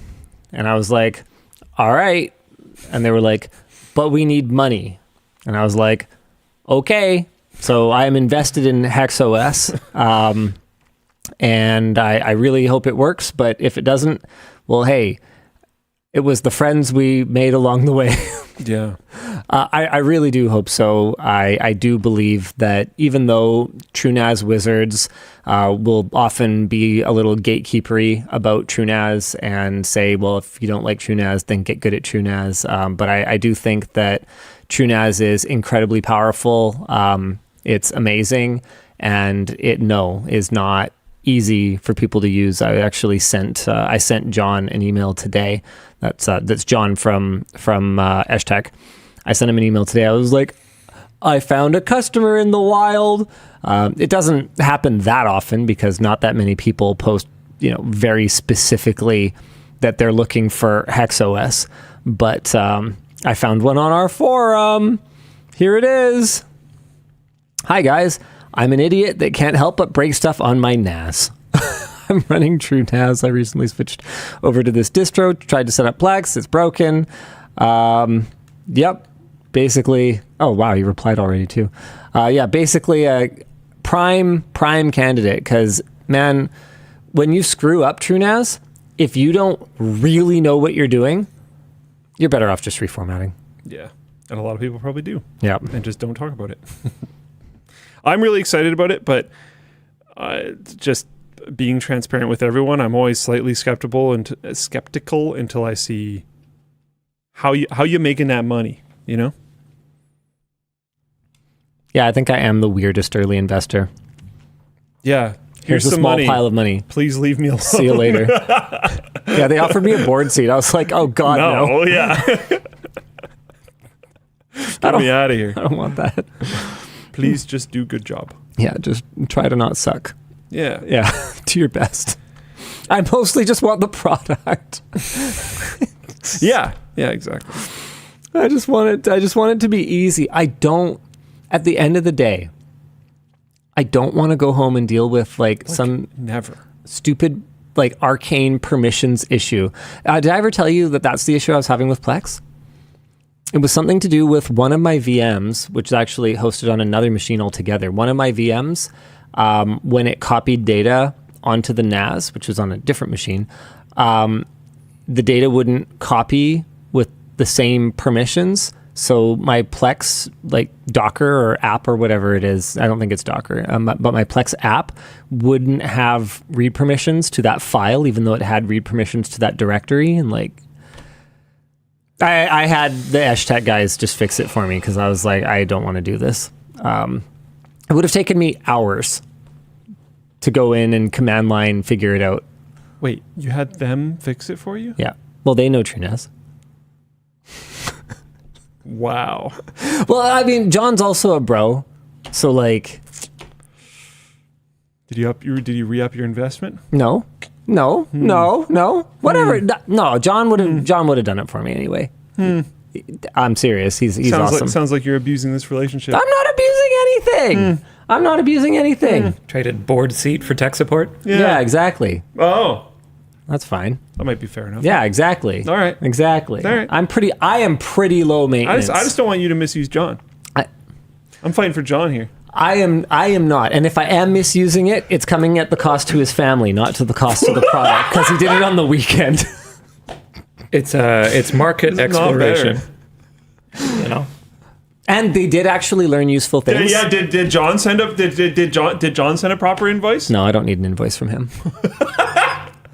They actually did learn things because it was a really weird edge case. You know how I'm the master of edge cases? Mm-hmm. Edging, I was trying to... I was thinking it, too. I'm going to get him. Of course I was. One of these days. I'm going to get them. Oh boy. All right, what do you all want? But yes, I do know that given our the current state of our password manager. Did you even read my report? What are we going to do? What do we do? I did, but I don't know. I think that we should just have Floatplane just write internal tools. We're thinking about doing it for that other one. I don't want to talk about this, but you know what I mean. Yeah. Like we literally just might. I think I can't think of something better. I think there should be like a genuine discussion about just 100% custom, because our edge cases here, Linus is the master and all of his employees are too, of finding just these really weird use cases for like every tool available. The one thing that I'm talking about, I genuinely think we are going to have to make our own, because they're like, they all suck. Everything sucks. Yeah, it's crazy. We're not talking about the password manager. To be This is fair. great. I know. John from Eshtek actually emailed me a couple hours ago. We were discussing pricing. Oh, cool. I'm just going to tell you guys. I'm gonna publicly put pressure on him.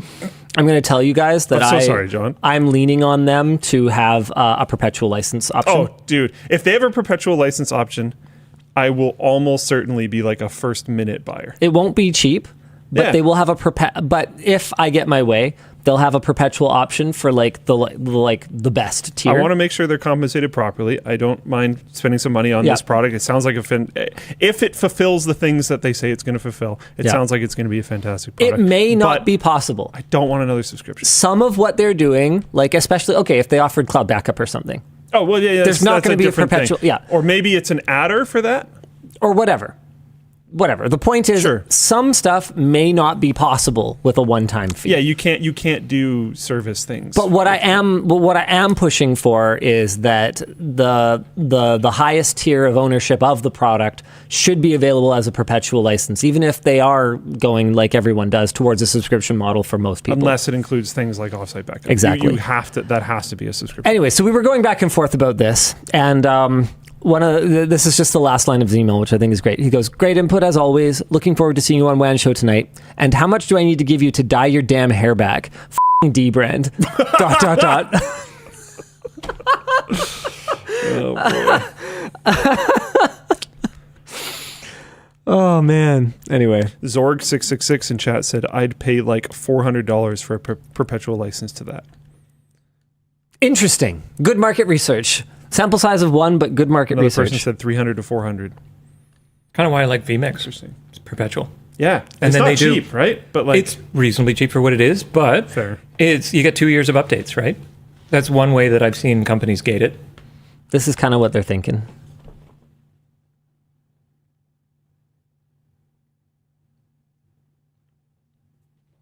Yeah, I mean, I'd be pretty happy with that. Yeah, personally. I think they're being pretty. That seems pretty reasonable. I think to they're me. being pretty reasonable about Especially things. Like, I'm probably gonna want but especially with the upper one on there, like, Yeah. dude. Yeah, so I'm pretty excited. It's been really hard to have a solid recommendation when creators come to us and they're like, "Yeah, we need to solve our story. We have everything. Everything's on external hard drives." And I'm like, You're recommending that they need to ask you questions forever, "Yeah, which is like, oh, I don't want to recommend getting good. yeah. Because they don't want to. They got other things to do. They do other They're stuff." trying to grow their channels. They're trying to do whatever. They don't want to learn this freaking thing. But I also don't want them to be stuck with the limitations of something like a Synology NAS, right? Like, why are we paying $1,000 for a friggin' Atom? Okay, they're not Atom anymore, but basically on that level, you know, it's frustrating. Yep. Like, from my point, especially if you live somewhere where power is relatively affordable, your NAS should basically just be your old computer. Or you're 2 computers old ago. Like, there's no reason to be using super powerful hardware unless you know you need it. Yeah, now they're using Celerons, apparently. I love how many times Intel has killed Celeron. Dude. Pentium 2? Not Pentium 2, Pentium as well. The number of times they've killed Pentium and then just been like, "Oh, right, except for the Pentiums we still have. Don't worry about it." I mean, it might be actually dead now. I mean... uncomfortable laughter. Yeah. Is Mark Zuckerberg a drug dealer? No. background on this. Back in March, the Wall Street Journal reported that Meta was under federal investigation in the United States for running ads on behalf of up-and-coming young entrepreneurs, aka illicit drug dealers. In July, the Wall Street Journal has reviewed Meta's ad platform and found they are still serving dozens of ads, steering users toward online marketplaces for illegal drugs. Leveling up. Nice. Further, a review of Meta's ad library between March and June by industry watchdog the Tech Transparency Project found over 450 similar ads. Many were quite open about their products, showing photos of prescription drug bottles, piles of pills, or even bricks of cocaine. At least one showed a razor blade and yellow powder spelling out DMT. Wow. The use of photos is most likely to avoid text-based machine moderation, which Meta has increasingly relied upon following significant layoffs to its human moderation teams. Our discussion question here is, does Meta not deal with this because they don't want to or because they can't? And I think we all know the answer to that. I'm sure they could if they wanted to. They're perfectly profitable, but it's better for shareholders if they just use AI. Cool. Nice. Speaking of AI, fan letters by Google AI causing anger. An ad for Google Gemini has sparked an unexpected amount of passion because it depicts a loving father asking an AI to create a draft letter for his daughter to send to an Olympic athlete.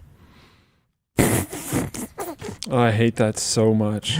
While some have criticized the ad for promoting laziness and inauthenticity, others have argued that this is a relatively defensible use case where the AI creates a draft that is then personalized.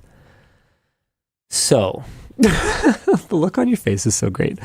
It's just so disappointing because that's if you think about that type of person, like this Olympic athlete receiving a letter from someone's daughter who's, watching them do something great and then potentially inspiring them to take very life-altering choices to do something really cool with their life. And if you think about the letter that they would like to receive, it's probably kind of junky kid writing with spelling mistakes and maybe a little drawing at the bottom or whatever. It's not ChatGPT output garbage. It's like this is a terrible use case. Others have argued this is a relatively defensible use case. If you're like super lame, maybe I don't know. Using AI as an intro inspiration for something that you end up doing in a unique way, sure. And this is like the lamest version of that. Tell me this. Would you be mad if they used an AI to translate it? Say this letter was to an athlete who spoke a different language. I'm not saying they are. I'm just saying both. Okay. Sure. For your convenience, I have included an AI translation of my daughter's letter. I'm just trying to think if there's any way I can break down this wall that here. I think seems completely fine, though. Mm-hmm. Just here you go. Now you don't have to Google Translate, take a photo of it. You can just. What if the workflow went like this? The daughter tells the dad what she likes about the athlete.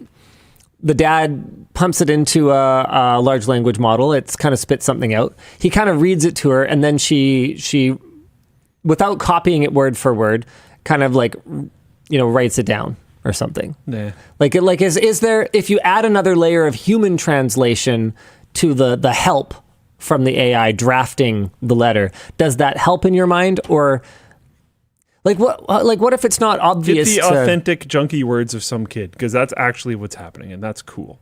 Okay. It's a good thing. It doesn't need altering. In its own right, in my opinion, that is perfection. The flaws that are included with the bad writing, with the spelling mistakes, with the improper sentences, all that kind of stuff, that is the perfection of this particular item. I think not arguing with you. The only ways that it should be altered is to improve potential issues with, like you said, translation, because it's the Olympics, it's all these different countries. There's very likely language barriers, which is fine. I'm not arguing with you. I'm just I wanted to try to poke holes in it, Yeah. See if there's no, it's an worth angle doing. here. It's fine. I just this is such just it's such an annoying, because like I think one of the people's biggest frustrations with the AI stuff going on right now is instead of automating and removing annoying, frustrating, just work. Like repetitive work. It's not cleaning my dishes yet. It's not doing my laundry yet. It's not doing those types of things. It's making art. It's writing. It's doing the things that humans like to do generally, which is annoying. And then you're applying all of that frustration of everything that's been happening, replacing artists and musicians and writers instead of doing my laundry. You're taking that whole concept and you're boiling it down to like this pure form of adoration of a child being impressed by someone at the peak of humanity. And you're going like, let's replace that with Sam Altman's wet dream. And it's frustrating. So I get why people are annoyed. Halihi in Floatplane chat has been asking like every 10 minutes, how do I like my new framework? I am currently undergoing the Qualcomm Snapdragon Challenge. That video is coming out soon, but I'm not using a framework laptop right now. Investment disclosure. I am using a Qualcomm laptop and... Okay, you know what? I'm not going to say anything. Instead, I'm going to show. Okay.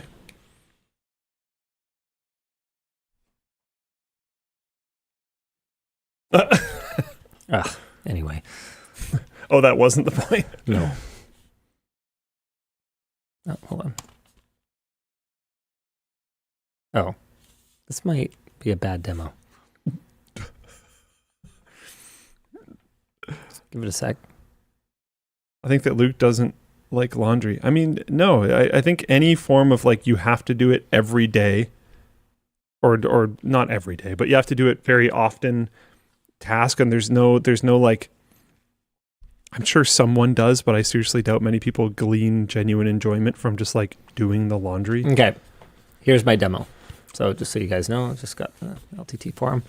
Dun, dun, dun, dun, dun, dun, dun.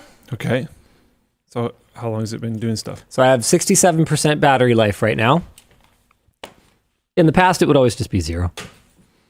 Because it would just like turn on in my backpack, and it would my just, current laptop is like that. Yeah, I had a one-on-one with someone that lasted for an hour. All I had open was Google Docs, and I just typed into it. I didn't load videos or anything like that, and it was near dead by the time I was done. Dude. My laptop's getting a little old. Dude, I had OBS running for screen recording, and I had Teams. I had a video meeting going in Teams. And I got a notification that my battery life was critical and it had entered power saving mode or whatever. And like, I don't know how long later, but basically I just kept going in my video meeting. And then I just hung around and did some more work. And I looked at it and I still had like 9% battery left. Like, oh. Yeah, that's pretty sick. Amazing. Like on any machine that I ever had before that, being in a video call would have just crushed. Oh yeah. What remaining? I'd have been like, "Hey, I got to go pretty soon. I got a critical battery warning." No, I'm loving it. I'm loving it a lot. Sorry, who does laundry once a month? Top Gear, Floatplane chat. You've been outed. You need to do your laundry more often. That's a lot of 30 at a minimum 30 pairs of socks, 30 pieces of underwear.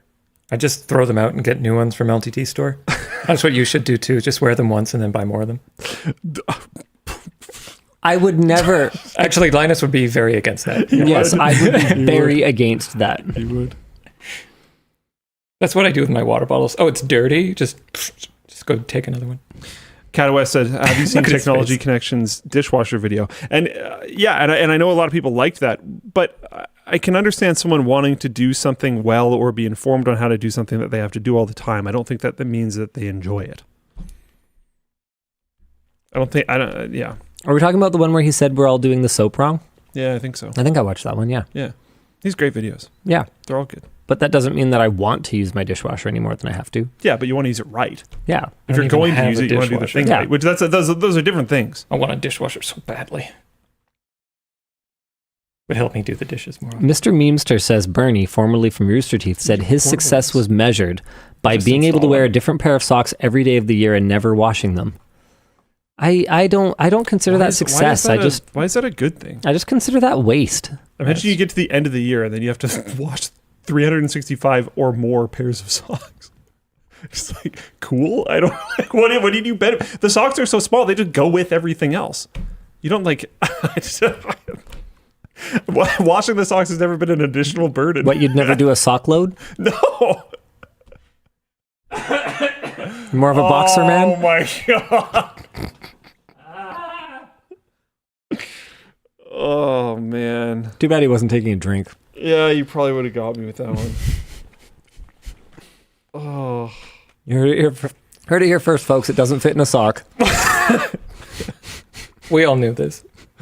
Why?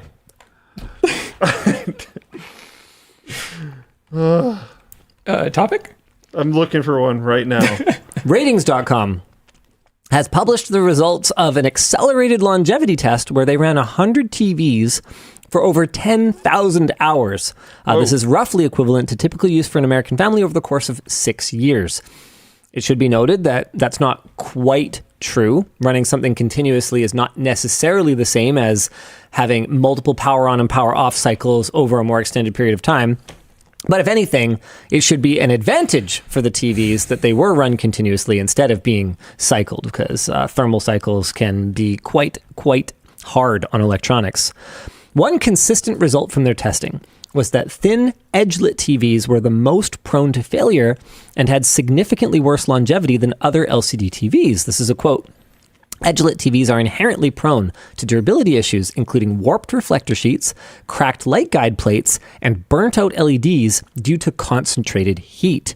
I'm not going to give you guys too many more details on this because my point is not for you guys to not go watch their video. My point instead is for you guys to go watch their video, because this was one of the most interesting investigations that I've seen into consumer technology in quite some time. I think they did an outstanding job of it. And once you are aware of it, you're going to see the issues that they identified everywhere in your daily life. The site is ratings.com, which for some stupid reason is spelled RTINGS.com. I guess they didn't have what would it work out? $1.8 million to spend on a decent domain. I mean, at that point in time, I understand it. Fair enough. And respect it. That's a joke from earlier on the show. If someone from Ratings is watching, calm down. Man, this looks okay. No, Yeah, no, actually, don't you gotta show go. them I everything. won't. You gotta go watch the video. But some of the, I'm only seconds in, and some of the footage from this is it's wild. It's wild. You Super should cool. go watch it. Yeah, go check that out. Basically, if you want to have better longevity, though, if you insist on not watching it, the TLDR is if you want a longer lasting TV, you should go for something with full array local dimming instead of being edge lit. And they also talked about how there isn't really much of a cost advantage to edge lighting. My understanding is it used to be that was quite a bit cheaper, but these days it's not. It's more about making the display thinner. So those thinner edge lit displays have issues with longevity. Very cool. This is some more good news. Well, okay, that wasn't really good news, but this is good news. Online marketplaces, according to a U.S. court, or the U.S. Consumer Product Safety Commission, online marketplaces are responsible for dangerous products listed by third parties. This is awesome. Yes. Finally, someone saying, hey, hello. Wait, maybe. Well, we'll get to it.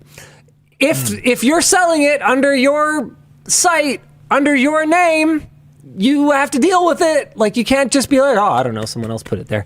So the U.S. Consumer Product Safety Commission has decided that Amazon has a duty to issue a recall for 400,000 potentially dangerous products sold by third-party vendors on its platform between 2018 and 2021, including highly flammable children's pajamas, faulty carbon monoxide detectors, and unsafe hair dryers that could cause electrocution. While Amazon did message these customers, the CPSC says it did not use the word recall and downplayed the severity of the risk, saying that the products may fail to meet federal standards and could potentially pose a risk.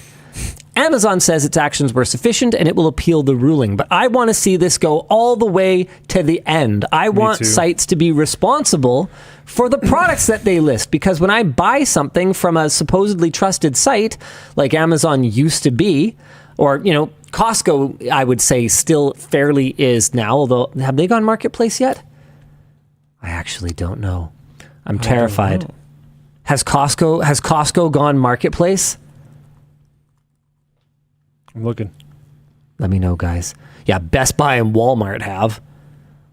I wonder what you think about this, because I've had this idea. Apparently, no, they haven't. That I don't think you should be able to sit on the line.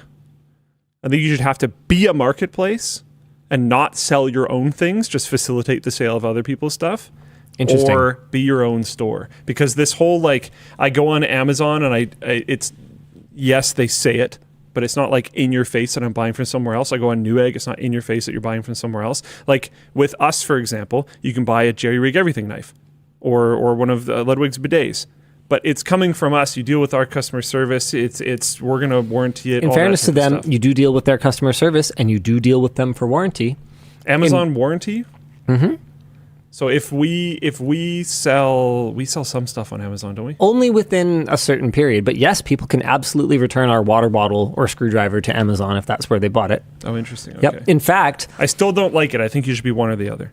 In fact, these marketplaces leveraging their position as the only access that sellers have to their customer base has led to a pretty interesting situation for Temu. I always forget how it's pronounced. I'm so sorry. I don't care. So people are attacking me for saying it wrong. Who cares? Yeah. I don't shop there. I don't see their ads. If I do, I ignore them. I'm sorry. I don't know. Temu, whatever it is.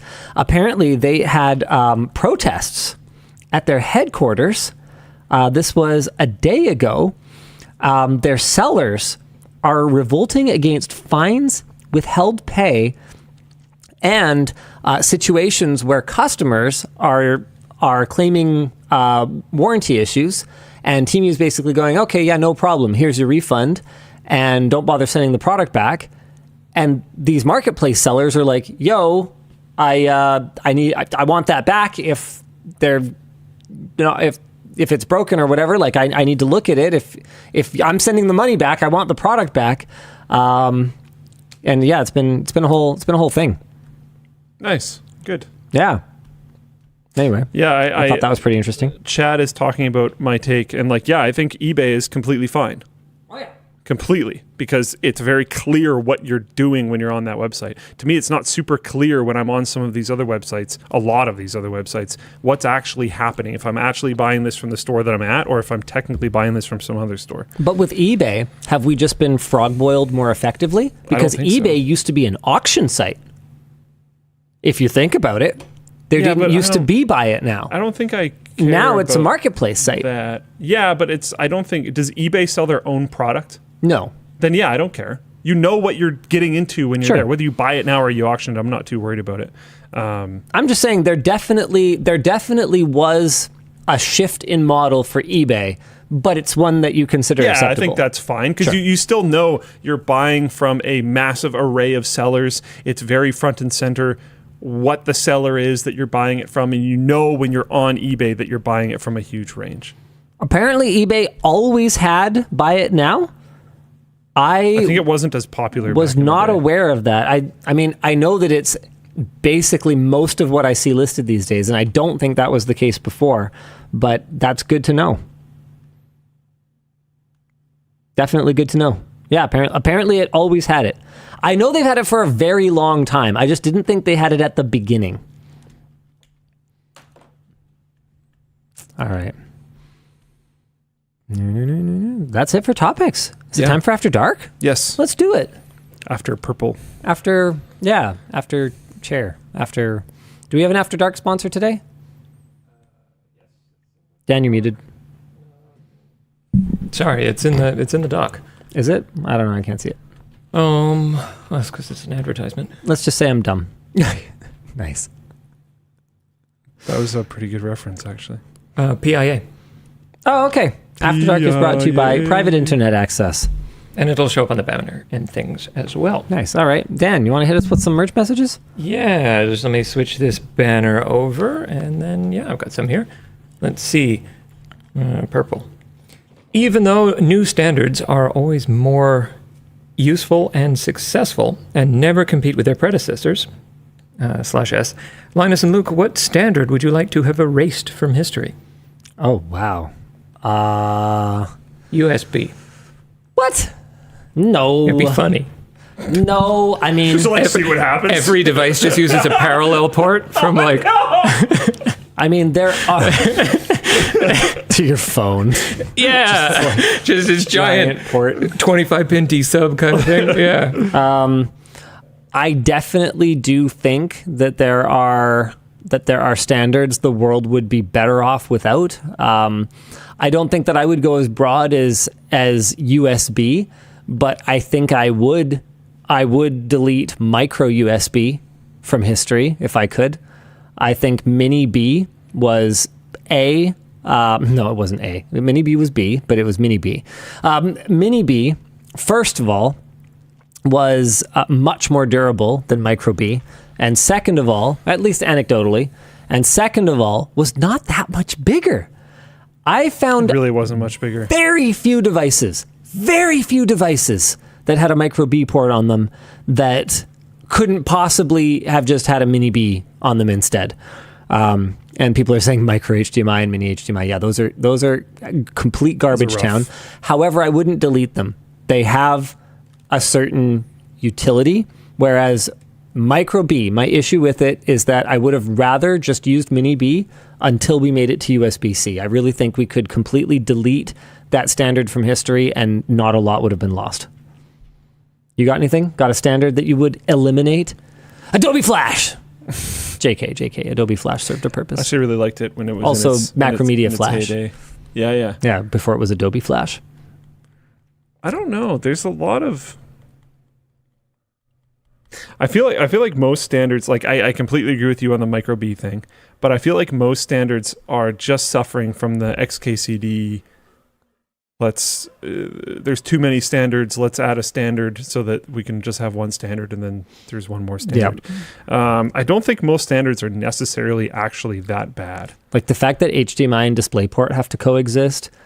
Yeah, I understand there are features that one has and the other doesn't, but the fact that we keep propping up HDMI at this point when it really doesn't do much that DisplayPort doesn't already do or couldn't do, and it has a license fee associated with it when DP doesn't, I just... Couldn't we put copy protection over DP?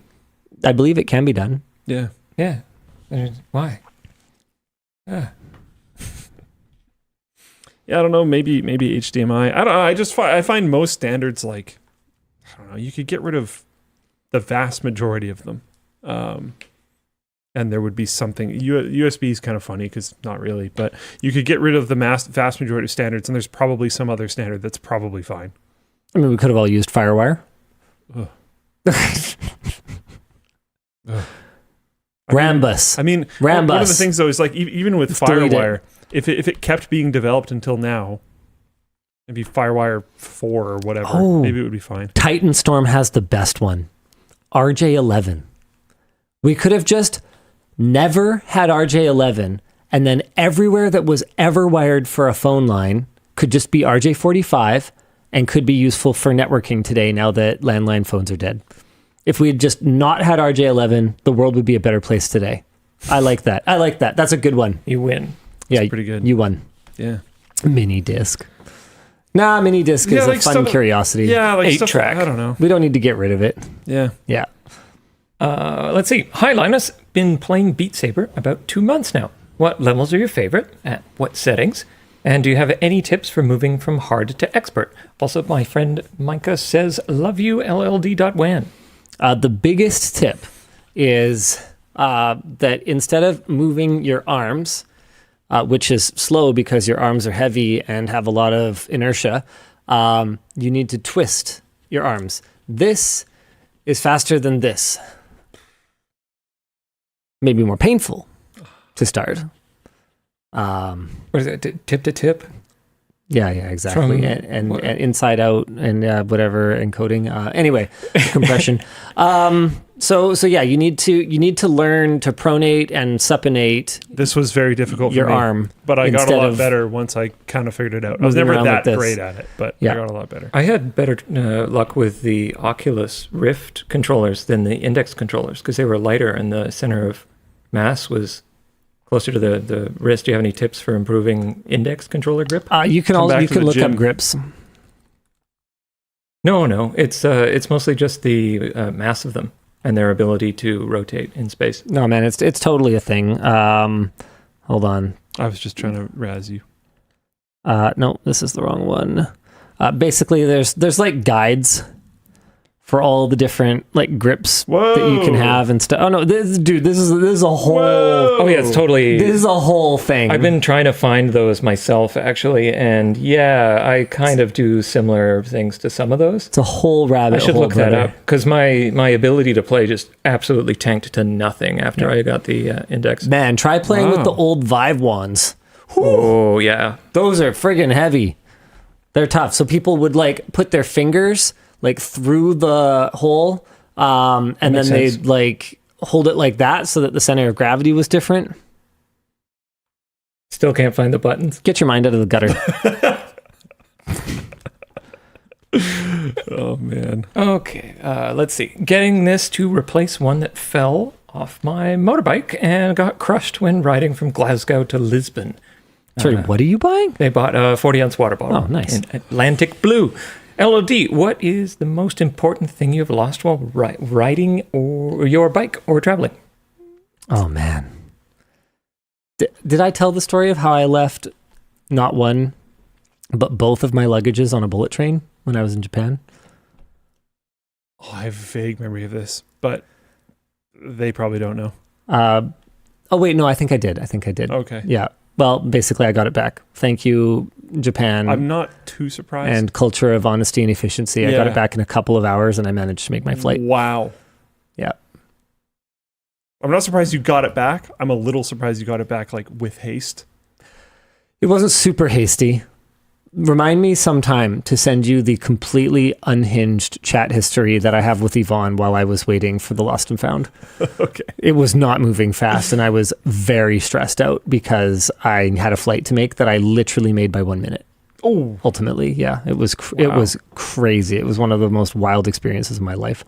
But anyway, I ended up like rushed off the train, and I was like, I grab my backpack and go, and I just completely left them in the top, where I wouldn't normally put things. Like because I know what I'm like. Yep. Anyway, the worst sort of tech thing while traveling, and I think the way that you're asking was when I put my laptop on top of my car as I was getting into it, and then drove to school. I took notes with paper that day. Yeah. I drove to school from Surrey to UBC. It could have been anywhere. Literally anywhere. I'm very like, once an item is put down, I think my memory of it is temporarily removed. Yeah. I don't know that you have no like anymore. what's it called, like object permanence. Yeah, I guess. Yeah, pretty much. If I put something on my car now, I put it on the driver's side windshield. Yeah. That's my hack. Yeah. I've got things like I have better habits when I travel. It's something that honestly frustrates me in general because I'm like, I wish I could keep these things up when I'm not traveling, but I have better habits when I travel. And one of those things is I will just tie things to myself. So like if I'm on a train and I put my bag down, I'll just tie it to my leg. I'm really good with my backpack. I didn't forget my backpack. But part of the problem for me on that trip, it's probably like the physical memory, was I had spent the trip there and going around everywhere in Japan with my family. So I didn't have, because what I'll do is I count. I'll count how many items I'm supposed to have with me. 3, 3, 3, 3, 2, 3. So that's how I keep things with me. But there had been no consistent... I love the grunt of recognition. Number. We're phone. We're child. Sorry. It just felt very real. But there'd been no consistent number on that trip. Right. Like, no, I'm the same way about my phone. My number of things that are supposed to be in my pants is 4. Yeah. Don't ask me what the extra one is. You can forget that? I mean, I would if it wasn't attached to me. So yeah, my number of thing that's supposed to be in my pants is 4, and I have designated pockets where everything goes. And if for whatever reason I put something in a different pocket, I lose it. I'm like,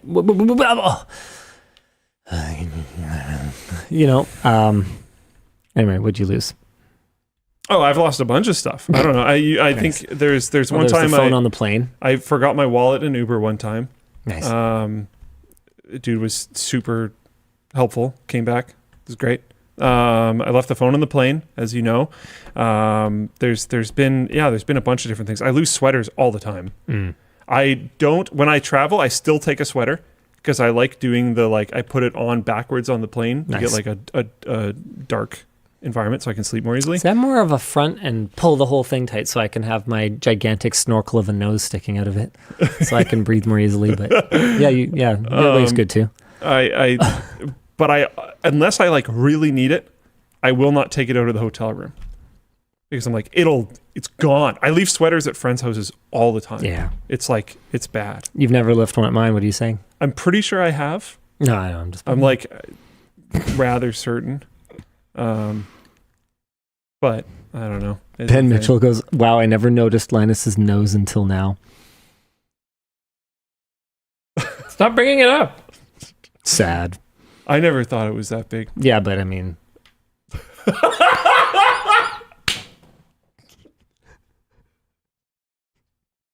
Okay, next one. Oh, man. Hey, low-density lipoprotein, LDL. Question for Linus. Would you ever do an interview with Hank Green? I'd love to hear your thoughts on each other's business practices as successful YouTube creators. I mean, sure. I don't interview people, but if I was going to interview someone, sure, why not? Hank Green seems like an absolute Chad. Yeah. Let's see. Hey, Daddy Linus. I was recently featured in a mean comments video. Please tell James I'm sorry. He is not, in fact, a menace. I think the term you're looking for is f***ing menace. I did bleep the word when I said that. Verbal bleep. I like it. Well, just for you guys, so there's no... It's kind of how I sing along with rap songs. You just leave a gap? Yeah. That's the safest thing. Yeah, pretty much. Or you could just not sing along. No, I'm okay. You know, violence and disrespecting women and all that kind of stuff. I'll sing along with that, but there's certain things. I draw a line. I drive a Chevrolet movie theater. Please tell James I'm sorry. Do you have any concerns about videos like that encouraging toxic comments? No, not really. It doesn't really seem to go up or down. I think most people have a pretty good sense of humor and have a pretty healthy relationship with their consumption of our videos. It just is like a very, very small minority of, frankly, kind of unhinged people that have taken the whole parasocial relationship thing, whether it's with us or whether it's with like a tech brand that they stan or whatever else it is, and have just gone off the deep end with it. It's still, I think you see a lot of it in tech just because, how do I put this respectfully? I think, this was buried, 2.5 hours into a WAN show. It's probably fine. What's happening? You see a lot of this in tech, right? Where I think that a lot of us ended up into computers and technology because we struggled socially, right?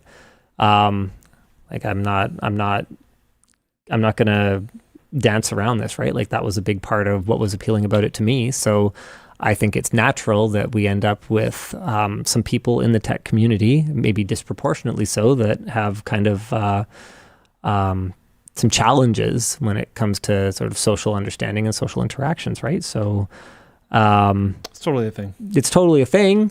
I don't think that even needs to be like buried in a WAN show. But it's not an overwhelming majority, and no, and a lot of the social difficulties aren't harmful. Yeah. It's just the handful that write Temple OS. We had some challenges, right? Yeah. Hi, WAN.dll. What are your thoughts on home theater setups, talking full AV receivers, for PCs? I've been looking for an option, but it appears none support 21 by 9. And this is yet another reason that HDMI is such a weird, stupid standard. Like, why does it only support certain resolutions and certain implementations? Why does it matter? Who cares? It's not entirely due to HDMI. It actually has to do with the implementation. Obviously, it'll work at 21 by 9 on your computer with an HDMI cable. But it's just been that's just you've hit a trigger for me. That's really frustrating that AV receivers won't just pass through whatever resolution. Who cares? As long as there's enough bandwidth, why does this matter? Yeah. So you don't, the thing though is that you don't have to go through your receiver for the video. Like you can just use the AV receiver for audio and then have a separate cable go out to your display. So that's probably what I would do if you want to use home theater speakers and an AV receiver, which I actually did for a long time. I had a Nokia receiver and these, who made the speakers anyway? Wow. How do I know? Oh, Kef. Yeah, I had like Kef satellite speakers. It was kind of a sick setup at my girlfriend's parents' house. Imagine having a sick speaker-based audio setup. I know, right? That is just at your girlfriend's parents' house. I know. What level of bass is that? But that's another angle. I like the angle. No, that's just so. That's angle. So far. That's so Chad. But is it Brat? Yeah, I think so. I don't even know. It might be beyond Brat. I think if your parents had a sick audio system at your house, like your girlfriend's parents had one at your house, that would probably be Brat. That would be super weird. Why would they do that? Why would they have that? Yeah. Just because you're that Brat. Dan, I don't know if you understand what Brat is. I don't either, though. Yeah, me neither. So sure, why not? Yeah, sure. Yes, it's Brat. Confirmed. Yeah, it's quite. Okay, moving on, I think. I think that might be the show for today. Sure. Really appreciate you guys tuning in. We'll see you again next week. Same bad time, same bad channel. Bye!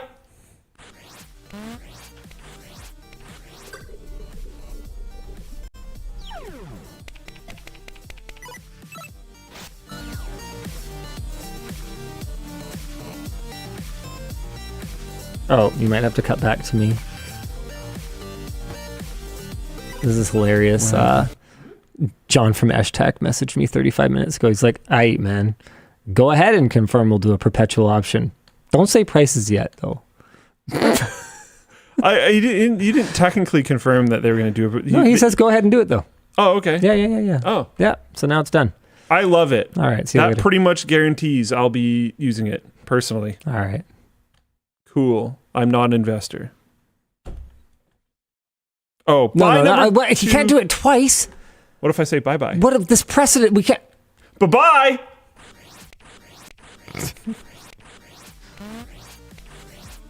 What that's going to do? There might be music playing over music. We'll find out. Oh.